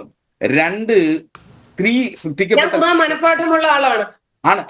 ആണ് അങ്ങേരെ പോലെ എനിക്ക് ഖുറാനെ കുറിച്ച് അവധാനതയോടുകൂടി വായിക്കാനോ പറയാനോ എനിക്ക് കഴിയില്ല. ഞാനത് എന്റെ പരിമിതിയെ തുറന്നു പറഞ്ഞുകൊണ്ട് തന്നെയാണ് ഞാൻ പറയുന്നത്. അതില് ഒന്നാമതായി ഇസ്ലാം മതം സ്ത്രീയെ സൃഷ്ടിക്കപ്പെട്ടിരിക്കുന്നത് എങ്ങനെയെന്നാണ് കരുതിയിരിക്കുന്നത്? പുരുഷന്റെ വാരിയലിൽ നിന്നാണ്. അപ്പൊ പുരുഷന്റെ വാരിയലിൽ നിന്ന് സൃഷ്ടിക്കപ്പെട്ടിരിക്കുന്ന സ്ത്രീ എന്ന സങ്കല്പത്തെ ഇസ്ലാം മതം കാണുന്നതും സമീപിക്കുന്നതും അത്തരത്തിലാണ്. അപ്പൊ പുരുഷന്റെ ഭാഗമായി തന്നെയാണ് ഇസ്ലാം മതം സ്ത്രീയെ കാണുന്നത്. നിങ്ങൾ കരുതുന്ന പൗരോഹിത്യത്തിന്റെ കാലഘട്ടത്തിൽ ഇപ്പൊ വന്നിട്ടുള്ള വ്യതിയാനങ്ങളും ഈ പറയുന്ന ഹദീസുകളെ സംബന്ധിച്ചും എന്തോ ഒരു സംശയമുണ്ട്, വാരിയലുമായി ബന്ധപ്പെട്ടാണെന്ന് തോന്നുന്നു. അല്ല, ഇസ്ലാം മതം പറയുന്നത്, ഞാൻ പറയുന്ന ഇസ്ലാം മതത്തിന്റെ എല്ലാ ഒരു മിനിറ്റ് ഒന്ന് വഴങ്ങി കൊടുക്കും അഡ്വക്കേറ്റ്. എനിക്ക് ഒരു കാര്യം ചോദിക്കാനുണ്ട്. എനിക്ക് ചിരി വന്നിട്ട് വയ്യ. കാരണം ടീച്ചർ ഖുറാൻ കലക്കി കുടിച്ച ആളാണ്. ഒറ്റ കാര്യം എനിക്ക് ഭാസ്കർ സാറിനോട് ചോദിക്കാനുണ്ട്. സാറ് പറഞ്ഞു കല്യാണം കഴിച്ചാൽ എങ്ങനെയാണ്, വിധവയായാൽ അങ്ങനെയാണ്. ഈ ഇസ്ലാം മതത്തിൽ സ്ത്രീക്ക് വിവാഹം കഴിക്കാതിരിക്കാനുള്ള സ്വാതന്ത്ര്യം ഉണ്ടോ? വിവാഹം എല്ലാ സ്ത്രീകൾക്കും കഴിക്കണമെന്ന് എവിടെയാ ഇസ്ലാം മതത്തിൽ പറയുന്നത്? പക്ഷെ വൈധവ്യം പാടില്ല കേട്ടോ. പിന്നെ സ്ത്രീകൾക്ക് പിന്നെ ബ്രഹ്മചര്യമൊന്നും ഇസ്ലാമിലില്ല കേട്ടോ. അതിൽ സാഹചര്യങ്ങൾ ഉണ്ടെങ്കിൽ എന്ത് ചെയ്യും?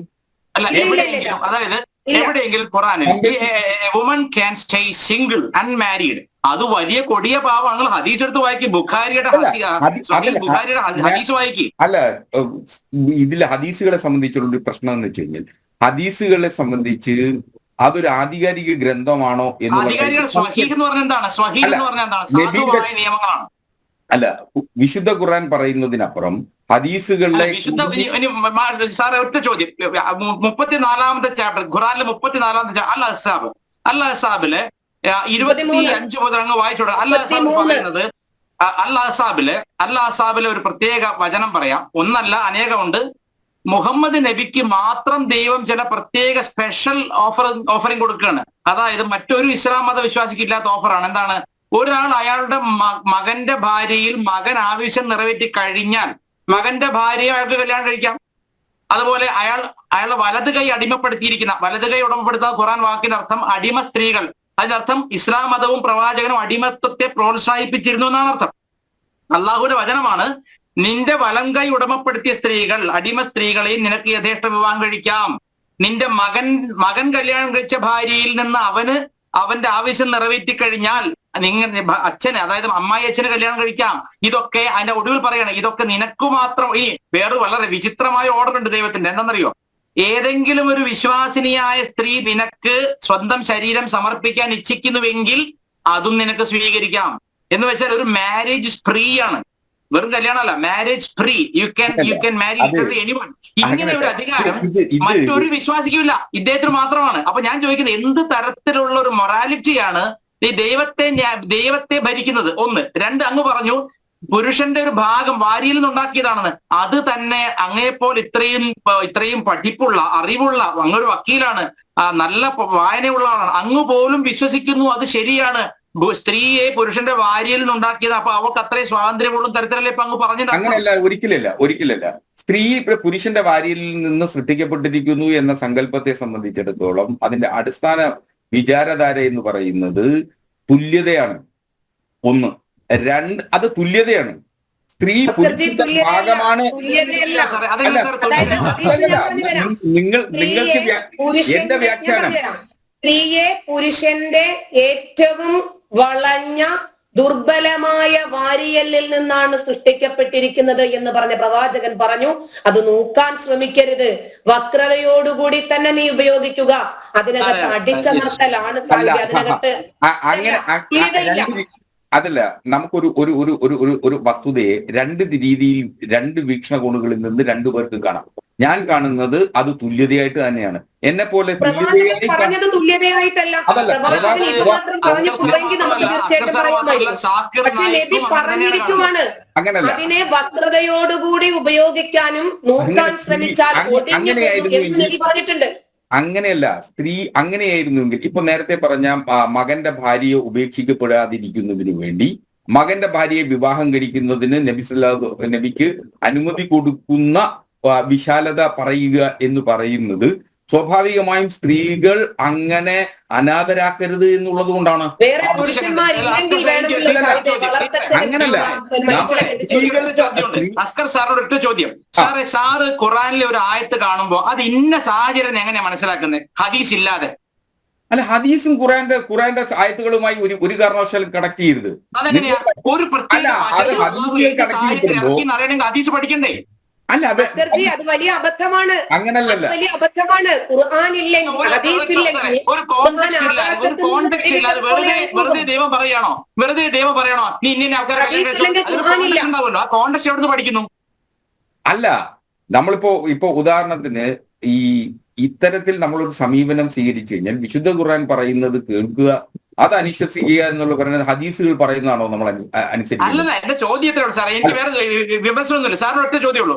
സാറിന് മനസ്സിലായി ഇതിപ്പോ മകന്റെ ഭാര്യയെ അയാൾ മൊഴി ചൊല്ലിയ ശേഷം അവർ ഒറ്റപ്പെടാതിരിക്കാൻ വേണ്ടി അമ്മായിച്ചതിനെ കെട്ടുന്ന നാട്ടിൽ വേറെ ആണുങ്ങളില്ലേ? അല്ല, വേറെ ആരും വേറെ ആരെങ്കിലും കെട്ടാൻ തയ്യാറാണെങ്കിൽ അത് കെട്ടുന്നതിന് തടസ്സമല്ല. അങ്ങനെയില്ല. ദൈവത്തെ നിനക്ക് മാത്രമുള്ളതാകുന്നു. അല്ലല്ല, പ്രവാചകനോട് ദൈവം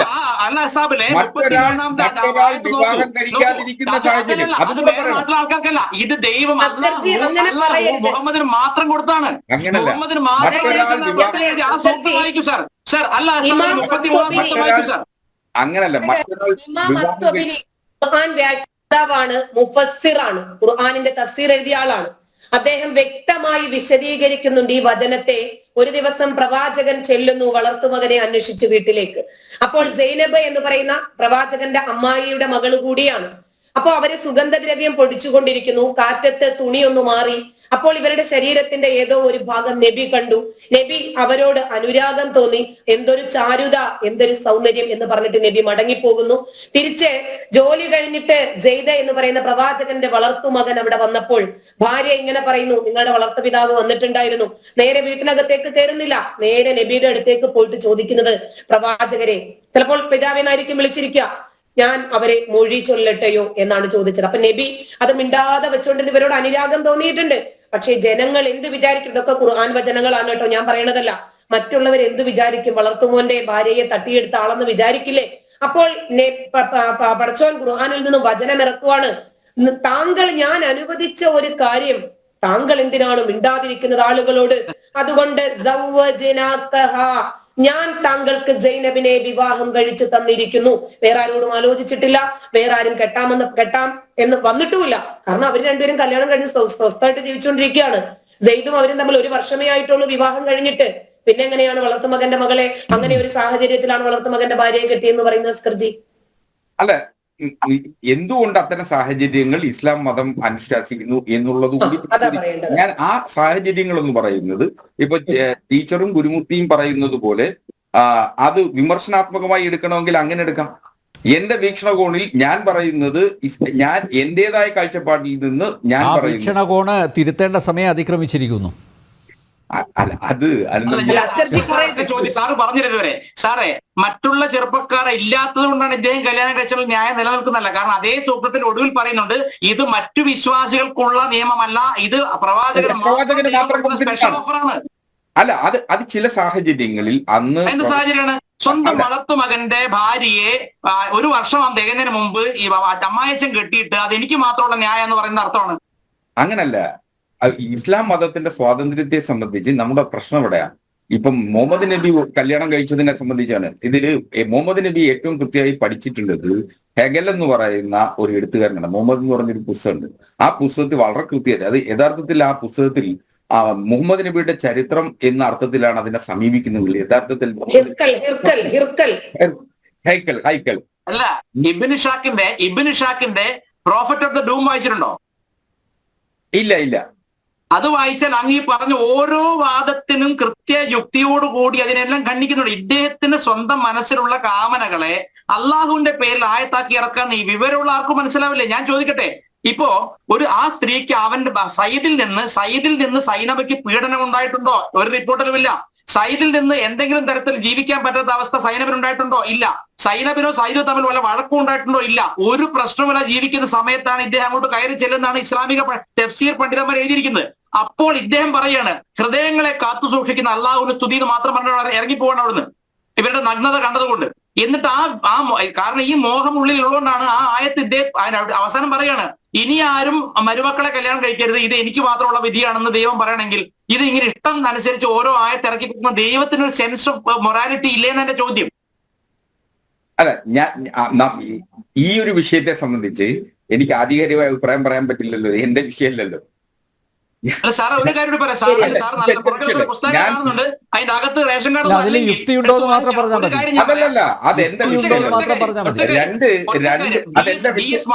സാറ് പറഞ്ഞു. ഹെഗലിന്റെ കാര്യം പറഞ്ഞു. ഹെഗൽ എഴുതിയിരിക്കുന്ന പച്ചക്കള്ളം തെളിയിച്ചിട്ടുണ്ട്. 40 വർഷത്തോളം അറബിക് പ്രൊഫസർ ആയിരുന്ന, ഓക്സ്ഫോർഡിലെ അറബിക് പ്രൊഫസർ ആയിരുന്ന DS മാർഗുലിത്ത് 40 വർഷം അറബിക് പ്രൊഫസർ ആയിരുന്നു ഓക്സ്ഫോർഡിൽ. DS മാർഗുലിത്ത് എഴുതിയിട്ടുണ്ട് Muhammad and the rise of Islam എന്ന പുസ്തകം. Muhammad and the rise of Islam. ഓക്സ്ഫോർഡിലെ 40 വർഷം അറബി പണ്ഡിതനായിരുന്നു അദ്ദേഹം എഴുതി കൃത്യമായിട്ട് ഈ വിവരങ്ങളൊക്കെ അതിൽ ചരിത്ര വസ്തുവെച്ച് എഴുതിയിട്ടുണ്ട്. അപ്പൊ ഞാൻ പറഞ്ഞത്, ഇസ്ലാം മതത്തിന്റെ മേക്കിങ്ങിൽ തന്നെ സ്ത്രീ എപ്പോഴും പുരുഷന്റെ ഒരു അംശം മാത്രമാണ്, അവനാൽ ഭരിക്കപ്പെടേണ്ടവളാണ് എന്നത് സുവ്യക്തമല്ലെന്ന് എന്റെ ചോദ്യം. അല്ലല്ല, സ്ത്രീകൾക്ക് ഇസ്ലാം മതം നിങ്ങൾ ഇനിയിപ്പോ എത്ര ഇത് ഏതെങ്കിലും 1-2 ആയത്തുകളുടെ അല്ല, നിങ്ങൾ ഏതെങ്കിലും 1-2 ആയത്തുകളുടെ പിൻബലത്തിൽ ഇസ്ലാം മതം സ്ത്രീ വിരുദ്ധതയാണ് എന്ന് പറയുന്നത് പോലെ ഇപ്പോ സക്കാഫി പറഞ്ഞതും കാന്തപുരം തുടർന്നു വെച്ചതുമായിട്ടുള്ള വാദമുഖങ്ങൾ പോലെയുള്ളൂ. ഇനിയിപ്പോ ഇബ്രാഹിം സക്കാഫി പറഞ്ഞാലും അതല്ല, സാക്ഷാൽ കാന്തപുരം പറഞ്ഞാലും ഇസ്ലാം മതത്തിൽ സ്ത്രീകൾക്ക് ലഭിക്കുന്ന അംഗീകാരത്തെ സംബന്ധിച്ചും സ്ത്രീകൾക്ക് ലഭിക്കുന്ന സ്വാതന്ത്ര്യത്തെ സംബന്ധിച്ചും ഇസ്ലാം മതം നൽകുന്ന സ്ത്രീകളുടെ സംരക്ഷണത്തെ സംബന്ധിച്ചും നിശ്ചയമായി മാറ്റം ഉണ്ടാക്കാൻ പോകുന്നില്ല.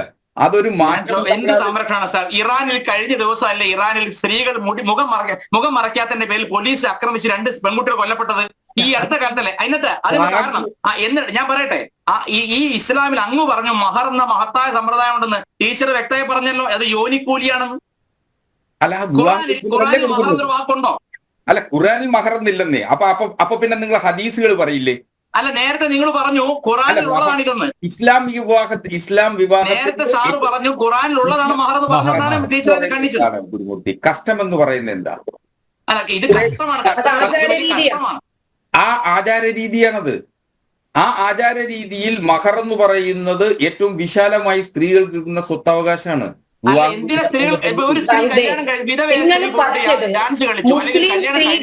എന്താണ് പ്രശ്നം? അല്ല, മുസ്ലിം സ്ത്രീകൾക്ക് എന്തോ ഇസ്ലാം തുല്യത കൊടുക്കുന്നു എന്ന് പറഞ്ഞിട്ടാണ് താങ്കൾ മഹറു പറഞ്ഞത്. പ്രവാചകൻ ഒഴിവാക്കിയ പെണ്ണിന് കൊടുത്തത് ഒരു കഷ്ണം കർച്ചീഫാണ്, ഉറുമാൽ, കണ്ണീര് തുടയ്ക്കാൻ വേണ്ടിയിട്ട് ഒരു കഷ്ണം കർച്ചീഫ്. പ്രവാചകന്റെ അനുചരന്മാർ 1 പിടി ഗോതമ്പ് പൊടി കൊടുത്തിട്ട് സ്ത്രീകളെ താൽക്കാലിക വിവാഹം കഴിച്ചിട്ടുണ്ട്. ഇതിനാണോ മഹർ എന്ന് പറയാ? സ്ത്രീകൾക്ക് പദവി നൽകിയെന്നും തുല്യത നൽകിയെന്നും നിങ്ങൾ പറയുമ്പോഴും സ്ത്രീക്കും പുരുഷനും അള്ളാഹു ഒരുപാട് വിവേചനങ്ങളാണ് നൽകിയിട്ടുള്ളത്. ഇസ്ലാം സ്ത്രീയെ എങ്ങനെയാണ് കാണുന്നത് എന്ന് താങ്കൾ ചോദിച്ചല്ലോ. 2-ാം അധ്യായം സൂറത്തുൽ ബഖറ ഖുർആനിലെ 223-ാമത്തെ വചനത്തിൽ പറയുന്നത് നിസാഉക്കും ഹർസുൻ ലക്കും ഫഅതു ഹർസക്കും അന്നാ ശിഅ്തും. സ്ത്രീകൾ നിങ്ങളുടെ കൃഷിയിടമാണ്, നിങ്ങൾ ഇച്ഛിക്കും വിധം നിങ്ങൾ അവരെ സമീപിച്ചു കൊള്ളുക. മറ്റൊരു വചനത്തിൽ പറയുന്നത് ലിബാസ് എന്ന പദമാണ്. വസ്ത്രമെന്നും കൃഷിയിടമെന്നും ഒക്കെ സ്ത്രീകളെ ഉപമിക്കുന്നത്. അതുപോലെ നിങ്ങൾക്ക് സ്ത്രീകളെ നിയന്ത്രിച്ച് അടിച്ചു തെളിച്ചു കൊണ്ടുപോകാനുള്ള നിയന്ത്രണ അധികാരത്തിന്റെ ദണ്ഡ് നിങ്ങളുടെ കയ്യിലാണ് തന്നിരിക്കുന്നത് എന്ന് 4-ാം അധ്യായത്തിലെ 34-ാമത്തെ വചനത്തിൽ അല്ലാഹു പറയുന്നുണ്ട്. പിന്നെ ആൽ ഇമ്രാൻ 3-ാമത്തെ അധ്യായമാണ്, അതിനകത്തെ 14 മുതൽ 17 വരെയുള്ള വചനങ്ങളിൽ അല്ലാഹു പറയുന്നത് സ്ത്രീകൾ, സന്താനങ്ങൾ, കനകത്തിന്റെയും വെള്ളിയുടെയും കൂമ്പാരം, പിന്നെ മേത്തരം, കുതിരകൾ, കാലികൾ, കൃഷിയിടങ്ങൾ തുടങ്ങിയവയോടുള്ള മോഹം. കണ്ടോ സ്ത്രീകളെ എന്തിനോടൊക്കെയാണ് അല്ലാഹു ഉപമിച്ചിരിക്കുന്നത് എന്ന് നോക്ക്. സ്വർഗത്തിലേക്ക് ആളെ ക്ഷണിക്കുന്ന പരസ്യത്തിനും 72 ഹൂറികളെയാണ് അല്ലാഹു പരസ്യം ചെയ്തിരിക്കുന്നത്. അപ്പോ നിങ്ങളിൽപ്പെട്ട 2 പുരുഷന്മാർ സാക്ഷി നിൽക്കുമ്പോൾ സ്ത്രീകളിൽ ആരാണ്? 4 പേര്. അതായത് 2 പുരുഷന് 4 പേര്. എവിടെയാണ് സാഹിബേ ഇവിടെ ഈക്വാലിറ്റി ഉള്ളത്? നിങ്ങൾ എങ്ങനെയാണ്? അതുപോലെ നിങ്ങൾ നിങ്ങളുടെ വീടുകളിൽ അടങ്ങിക്കഴിയുക. പഴയ അജ്ഞാനകാലത്തെ സൗന്ദര്യ പ്രകടനം പോലെയുള്ള സൗന്ദര്യ പ്രകടനം നിങ്ങൾ നടത്തരുത്. 33-ാമത്തെ അധ്യായത്തില് അള്ളാഹു പറയുന്ന വചനമാണിത്. അപ്പോ 4-34 നന്നായിട്ട് താങ്കളൊന്ന് വായിക്കുക. താങ്കൾ പറഞ്ഞല്ലോ സൂറത്തിലെ നിസാ 4-ാം അധ്യായം നന്നായിട്ട് എന്നോടൊന്ന് വായിക്കാൻ. ഞാൻ നന്നായി വായിച്ചതാണ്. ഇനി താങ്കളും കൂടി അതൊന്ന് വായിച്ചാൽ എന്തെങ്കിലും അഭിപ്രായ വ്യത്യാസം ഉണ്ടെങ്കിൽ തീർച്ചയായിട്ടും നമുക്ക് ഡിബേറ്റിലിരിക്കാം. അഡ്വക്കേറ്റ് സേനാപതി വേണു, ഇപ്പോൾ ഇബ്രാഹിം സഖാഫിയുടെയും അതുപോലെ കാന്തപുരത്തിൻ്റെയും വചനങ്ങളൊന്നും മുസ്ലിം സമൂഹത്തെ, വിശിഷ്യ സ്ത്രീകളെ സ്വാധീനിക്കാനൊന്നും പോകുന്നില്ല. പക്ഷേ എങ്കിലും ഇതുപോലുള്ളവരുടെ ഇത്തരം പരാമർശങ്ങൾ, ആ പരാമർശങ്ങൾ ഇവർ ആവർത്തിക്കാതിരിക്കണമെങ്കിൽ ശക്തമായി പ്രതികരിക്കേണ്ടത് മുസ്ലിം സമൂഹത്തിൽ ഉള്ളവർ തന്നെയാണ്. അത് ഉണ്ടാവുന്നില്ല എന്നുള്ളതാണ്, ഉൾക്കൊള്ളുന്നില്ല എന്നുള്ളത് ഒരു ഭാഗത്ത്. പക്ഷേ ഇങ്ങനെ ഉള്ളവർ ഇനി ഒരു കാരണവശാലും ഇത്തരത്തിലുള്ള പരാമർശങ്ങളുമായിട്ട് വരരുത്, അങ്ങനെ ഒരു നിലപാട് എടുക്കേണ്ട സമയം അതിക്രമിച്ചില്ലേ? അവിടെയാണ് നേരത്തെ പറഞ്ഞതുപോലെ നമ്മുടെ രാഷ്ട്രീയ നേതാക്കന്മാർ ഇവരുടെ ദാസന്മാരായി ഇപ്പോഴും കഴിയുകയാണ്. എന്തിനും ഏതിനും പ്രത്യേകിച്ച് തെരഞ്ഞെടുപ്പ് കാലത്തൊക്കെ ഇവരെ പോയി കാണുന്ന ആ രീതിയെങ്കിലും മാറ്റേണ്ടതല്ലേ? പൊതുസമൂഹത്തിന് ഇവരെ പോലുള്ളവർ ഭീഷണിയാണ് എന്ന് മനസ്സിലാക്കേണ്ട സമയവും അതിക്രമിച്ചില്ലേ? അല്ല, ഇവിടെ നമ്പ്യാരെ നമ്മൾ ചർച്ച ചെയ്യുമ്പോൾ ഈ ആധുനികമായ ഒരു കാലഘട്ടത്തിൽ ഈ എന്താ പറഞ്ഞ ഈ ദുരാചാരങ്ങളും അനാചാരങ്ങളും അല്ലെങ്കിൽ ഒരു പരിഷ്കൃത സമൂഹത്തിന് ചേരാത്തതൊക്കെ അത് പടിപടിയായി കാലം പുറന്തള്ളും. ഇപ്പോൾ പണ്ട് മുസ്ലിം സമുദായത്തെക്കുറിച്ചൊക്കെ നമ്മൾ കേൾക്കുമ്പോൾ ബഹുഭാര്യത്വം ഒരു എന്താ പറയുക, അതൊരു കുഴപ്പമുള്ള കാര്യമല്ല, അതല്ല എങ്കിൽ അത് അനുവദനീയം എന്നുള്ളത്. പക്ഷെ ഇന്ന് നമ്മൾ ഈ ആധുനിക സമൂഹത്തിലൊന്ന് നോക്കിക്കുക, അത് വളരെ പരിമിതമായി 1, 2, 3 എന്ന് പറഞ്ഞാൽ അനുദിനം അത് കുറഞ്ഞു. കാരണം അവർക്ക് സമൂഹത്തോടൊപ്പമല്ലാതെ സഞ്ചരിക്കാൻ കഴിയില്ല എന്നുള്ളതാണ്. ഇപ്പോ ഈ ബഫാക്കിത്തങ്ങൾ, ഞാനിപ്പോ ഈ മതപരമായ കാര്യത്തിൽ ഇതെല്ലാം ശ്രദ്ധിച്ച് കേട്ടുകൊണ്ടിരിക്കുക. ഞാൻ മതപണ്ഡിതനല്ല, ഞാൻ എന്റെ വിഷയവും അതല്ല എന്നുള്ളത് കൊണ്ട് തന്നെ.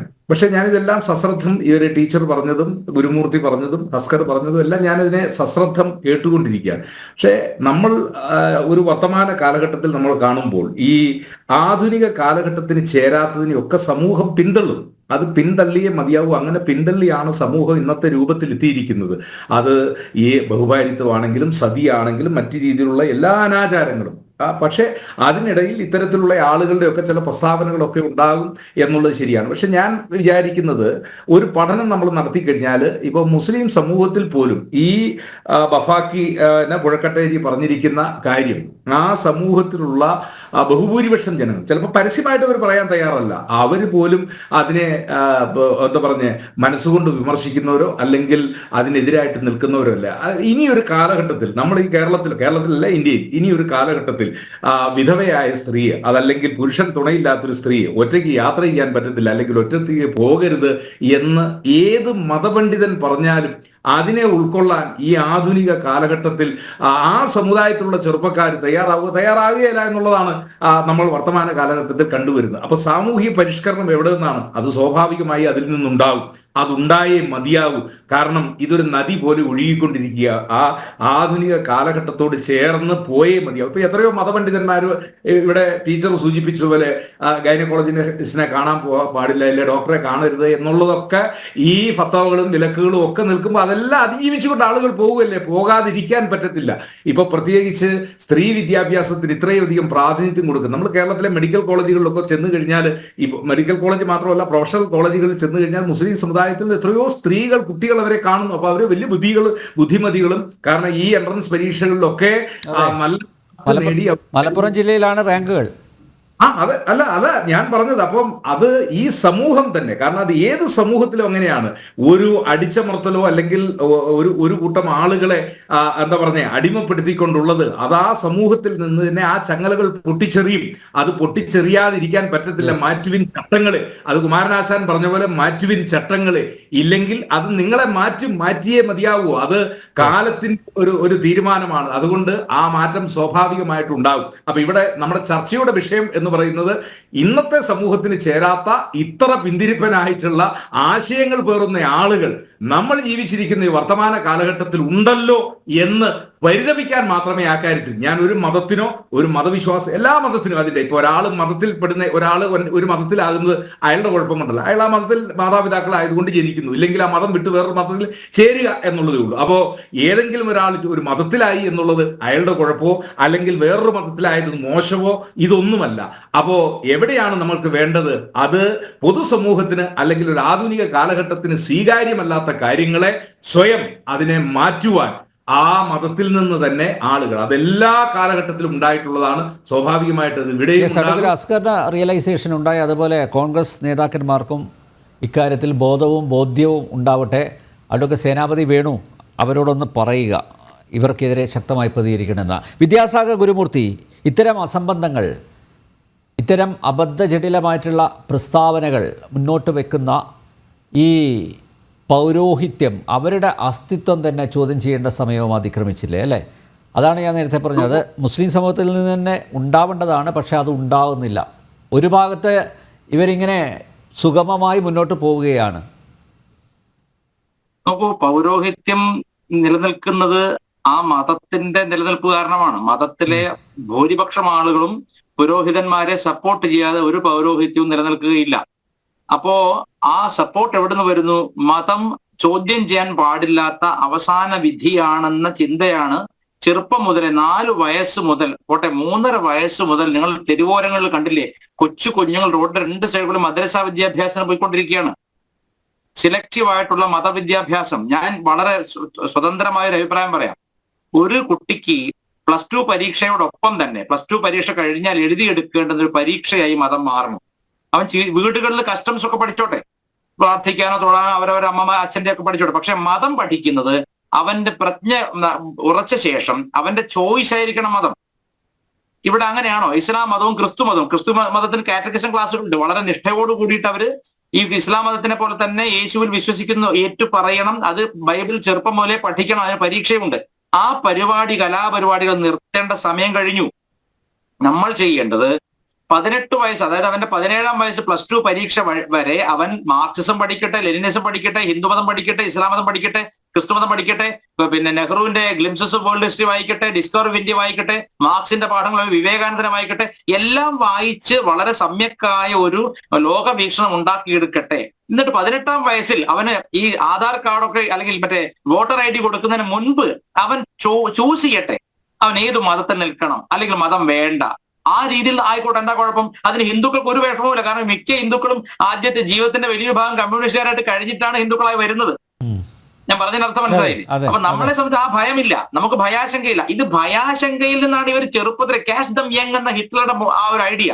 ചെറുപ്പത്തിലെ 4 വയസ്സിലെ ബുദ്ധി ഉറയ്ക്കുന്നതിന് മുമ്പേ പഠിപ്പിച്ച് വെക്കുകയാണ്. മുഹമ്മദ് നബിയെ ചോദ്യം ചെയ്യാൻ പാടില്ല, അള്ളാഹുവിന്റെ വചനങ്ങളെ ചോദ്യം ചെയ്യാൻ പാടില്ല, ക്രിസ്തുവിന്റെ വചനങ്ങളെ ചോദ്യം ചെയ്യാൻ. ആ രീതിയിലുള്ള ഒരു എന്താ പറയാ, വാട്ടർ ടൈറ്റ് കമ്പാർട്ട്മെന്റ്സ് ആയിട്ട് മതങ്ങൾ ഈ രാജ്യത്ത്, ഈ സെക്യുലർ എന്ന് പറഞ്ഞ രാജ്യത്താണ്. അതെ, അതെ, അവരുടെ മസ്തിഷ്ക പ്രക്ഷാളനമാണ്, ബ്രെയിൻ വാഷിംഗ് ആണ് നടക്കുന്നത്. ഇത് കുട്ടികളോട് ചെയ്യുന്ന ഏറ്റവും വലിയ ഭീകര പ്രവർത്തനമാണ്. സർക്കാർ ചെലവിലാണ് നടക്കുന്നത്. മദ്രസ അധ്യാപകർക്ക് പെൻഷനാണ്. ഞാൻ പണ്ട് വോക്സ് പോപ്പുലി എന്ന പേരിൽ കോഴിക്കോട് പ്രസ് ക്ലബ്ബിൽ ലവ് ജിഹാദിനെതിരെ പരിപാടി നടത്തിയപ്പോ ഞാൻ ആദ്യമായിട്ട് നമ്മുടെ ചടങ്ങിലേക്ക് വിളിച്ചത് നമ്മുടെ EA ജബ്ബാർ മാഷയാണ്. EA ജബ്ബാർ മാഷ് അന്ന് അവിടെ പ്രസംഗിച്ച ഒരു രസകരമായ വാചകം ഞാൻ ഓർക്കുകയാണ്. ഈ മദ്രസ അധ്യാപകർക്ക് പെൻഷൻ കൊടുക്കുക എന്ന് പറഞ്ഞാൽ രോഗാണുവിന് പ്രോട്ടീൻ കൊടുക്കുന്ന പോലെയാണെന്ന്.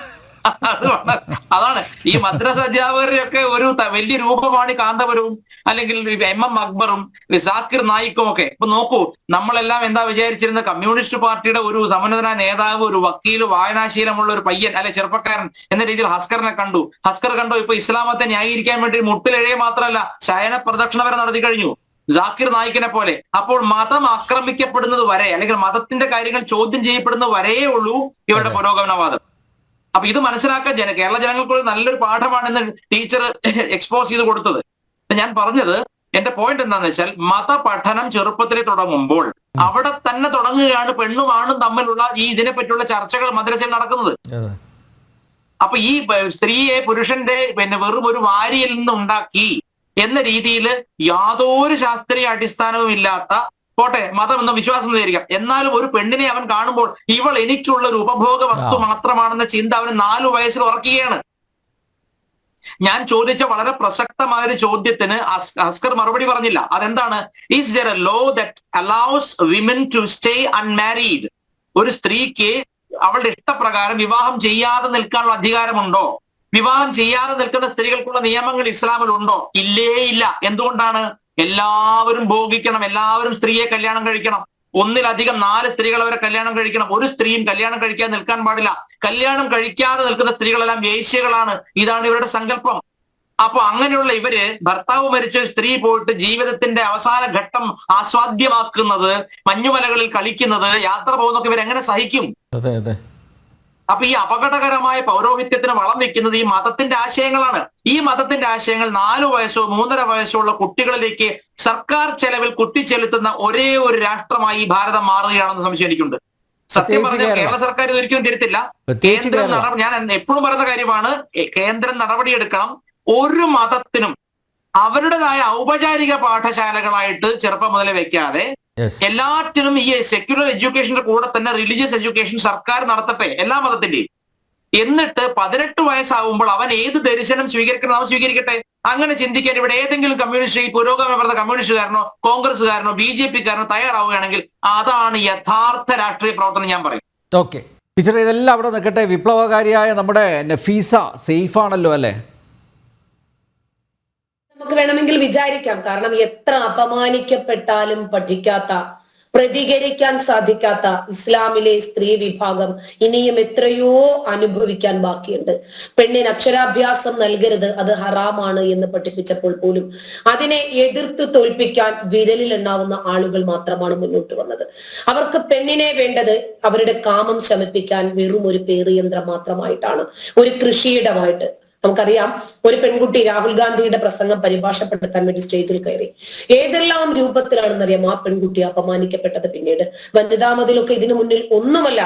അതുപോലെ സ്റ്റേജിൽ കയറി സമ്മാനം വാങ്ങാൻ വേണ്ടിയിട്ട് വന്ന മാഷിദ PV എന്ന പെൺകുട്ടി, ഇതൊക്കെ നാളത്തെ ജാമിദാമാരാകത്തില്ല എന്ന് ആര് കണ്ടു? കേരളത്തിലെ മുസ്ലിം സ്ത്രീകൾ എവിടെ നിൽക്കുന്നു എന്നറിയാത്ത ഒരൊറ്റ കൂട്ടരേ ഉള്ളൂ. അതാണ് വേഷം കെട്ടിയ കുട്ടിയും അമ്മയും. എന്തെല്ലാം രൂപത്തിലാണ് അവരെ അപമാനിച്ചത്. ഇവരുടെ മതം ഏത് സാഹചര്യത്തിലാണ് കയറി വരേണ്ടത് എന്നിവർക്ക് കൃത്യമായിട്ട് അറിയാം. ഇപ്പൊ ഇദ്ദേഹം പറഞ്ഞു, AP കാന്തപുരം പറഞ്ഞു, ആണും പെണ്ണും ഇടകലരരുത് എന്ന് പറഞ്ഞു. ഒറ്റയ്ക്ക് ഒരു സ്ത്രീ യാത്ര ചെയ്യരുത് എന്ന് പറഞ്ഞു. ഈ ഉംറ ഹജ്ജ് സന്ദർഭത്തിലൊക്കെ ഇപ്പോ മജീദിന്റെ ഭാര്യ 1.5 മാസത്തേക്ക് മമ്മൂട്ടി മുസ്ലിയാരുടെ ഭാര്യയാ. അലവി ഹാജിയുടെ ഭാര്യ 1.5 മാസത്തേക്ക് പിന്നെ വേറെ ആരുടെയെങ്കിലും പെങ്ങളാണ്. മൊയ്തു ഹാജിയുടെ ഭാര്യ മറ്റൊരുത്തന്റെ അമ്മായിയമ്മയാണ്. മൂസ ഹാജിയുടെ ഭാര്യ, കാരണം മഹ്റമുക്കണം, വിവാഹബന്ധം നിഷിദ്ധമായിട്ടുള്ള ആളുകളോടൊപ്പമേ ഹജ്ജോ ഉംറയ്ക്കോ പോകാൻ പാടുള്ളൂ. ഇനി ഒരു ഉംറ ഗ്രൂപ്പിൽ അമീറായിട്ട് പോകുന്ന ഒരു മുസ്ലിയാരുടെ പേരില് ഏത് രൂപത്തിലുള്ള കള്ളരേഖകൾ വേണമെങ്കിലും ഉണ്ടാക്കി ഇവർക്ക് സ്വർഗം വാങ്ങിക്കാൻ പോകാൻ പ്രശ്നമില്ല. ഹജ്ജ് ചെയ്യാൻ, ഉംറ നിർവഹിക്കാൻ അവിടെ മക്കയിലെത്താൻ ആഗ്രഹിക്കാത്ത ഒരാളും ഉണ്ടാകില്ല മുസ്ലിങ്ങളിൽപ്പെട്ട. ഇനിയിപ്പോ ഇവര് ഏത് രൂപത്തിലായിരുന്നാലും വേണ്ടില്ല, ഏവന്റെ ഭാര്യയാകാനും തയ്യാറാണ്, ഏവന്റെ അമ്മായിയമ്മയോ ആകാം, ഏവനെയോ പിടിച്ച് ഭർത്താവാക്കാം, മക്കളാക്കാം, ഒരു കുഴപ്പമില്ല, അങ്ങനെയൊക്കെ ഇവർക്ക് പോകാൻ തയ്യാറാണ്. അപ്പൊ ഇത് ഖുർആനിനെതിരാണ്, രാജ്യത്തിന്റെ നിയമത്തിനെതിരാണ്. സൗദി അറേബ്യ പോലും പരിഷ്കരിച്ച രൂപത്തിലേക്ക് മുന്നോട്ട് വന്നപ്പോൾ ഇവർ ഏത് രൂപത്തിലാ? അപ്പൊ ഹജ്ജിന്റെ ഉംറയുടെയും അപേക്ഷയുടെ ആദ്യ പേപ്പർ മുതൽ അവസാന പേപ്പറുകൾ വരെ, എയർപോർട്ടിൽ എത്തുന്നത് വരെ കളവ് പറഞ്ഞ് കാപട്യത്തിലൂടെയാണ് ഇവരിത് വിജയിപ്പിച്ചെടുക്കുന്നത്. ഭാര്യയെന്നോ ഉമ്മയെന്നോ പെങ്ങളെന്നോ മകളെന്നോ അങ്ങനെ ഒരുപാട് കളവുകൾ പറഞ്ഞ് അതിനൊക്കെ എതിരെയല്ലേ ഇവർ ശരിക്കും പ്രതികരിക്കേണ്ടത്?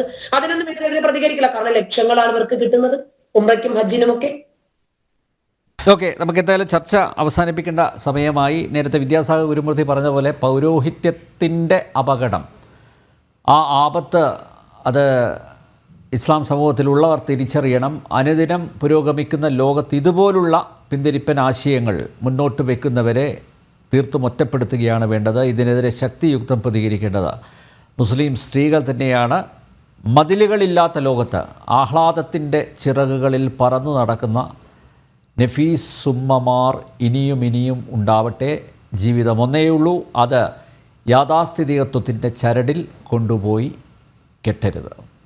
ജനഡിബേറ്റ് ഇവിടെ പൂർണ്ണമാകുന്നു. ചർച്ചയിൽ പങ്കെടുത്ത എല്ലാ അതിഥികൾക്കും നന്ദിയൊപ്പം പ്രേക്ഷകർക്കും.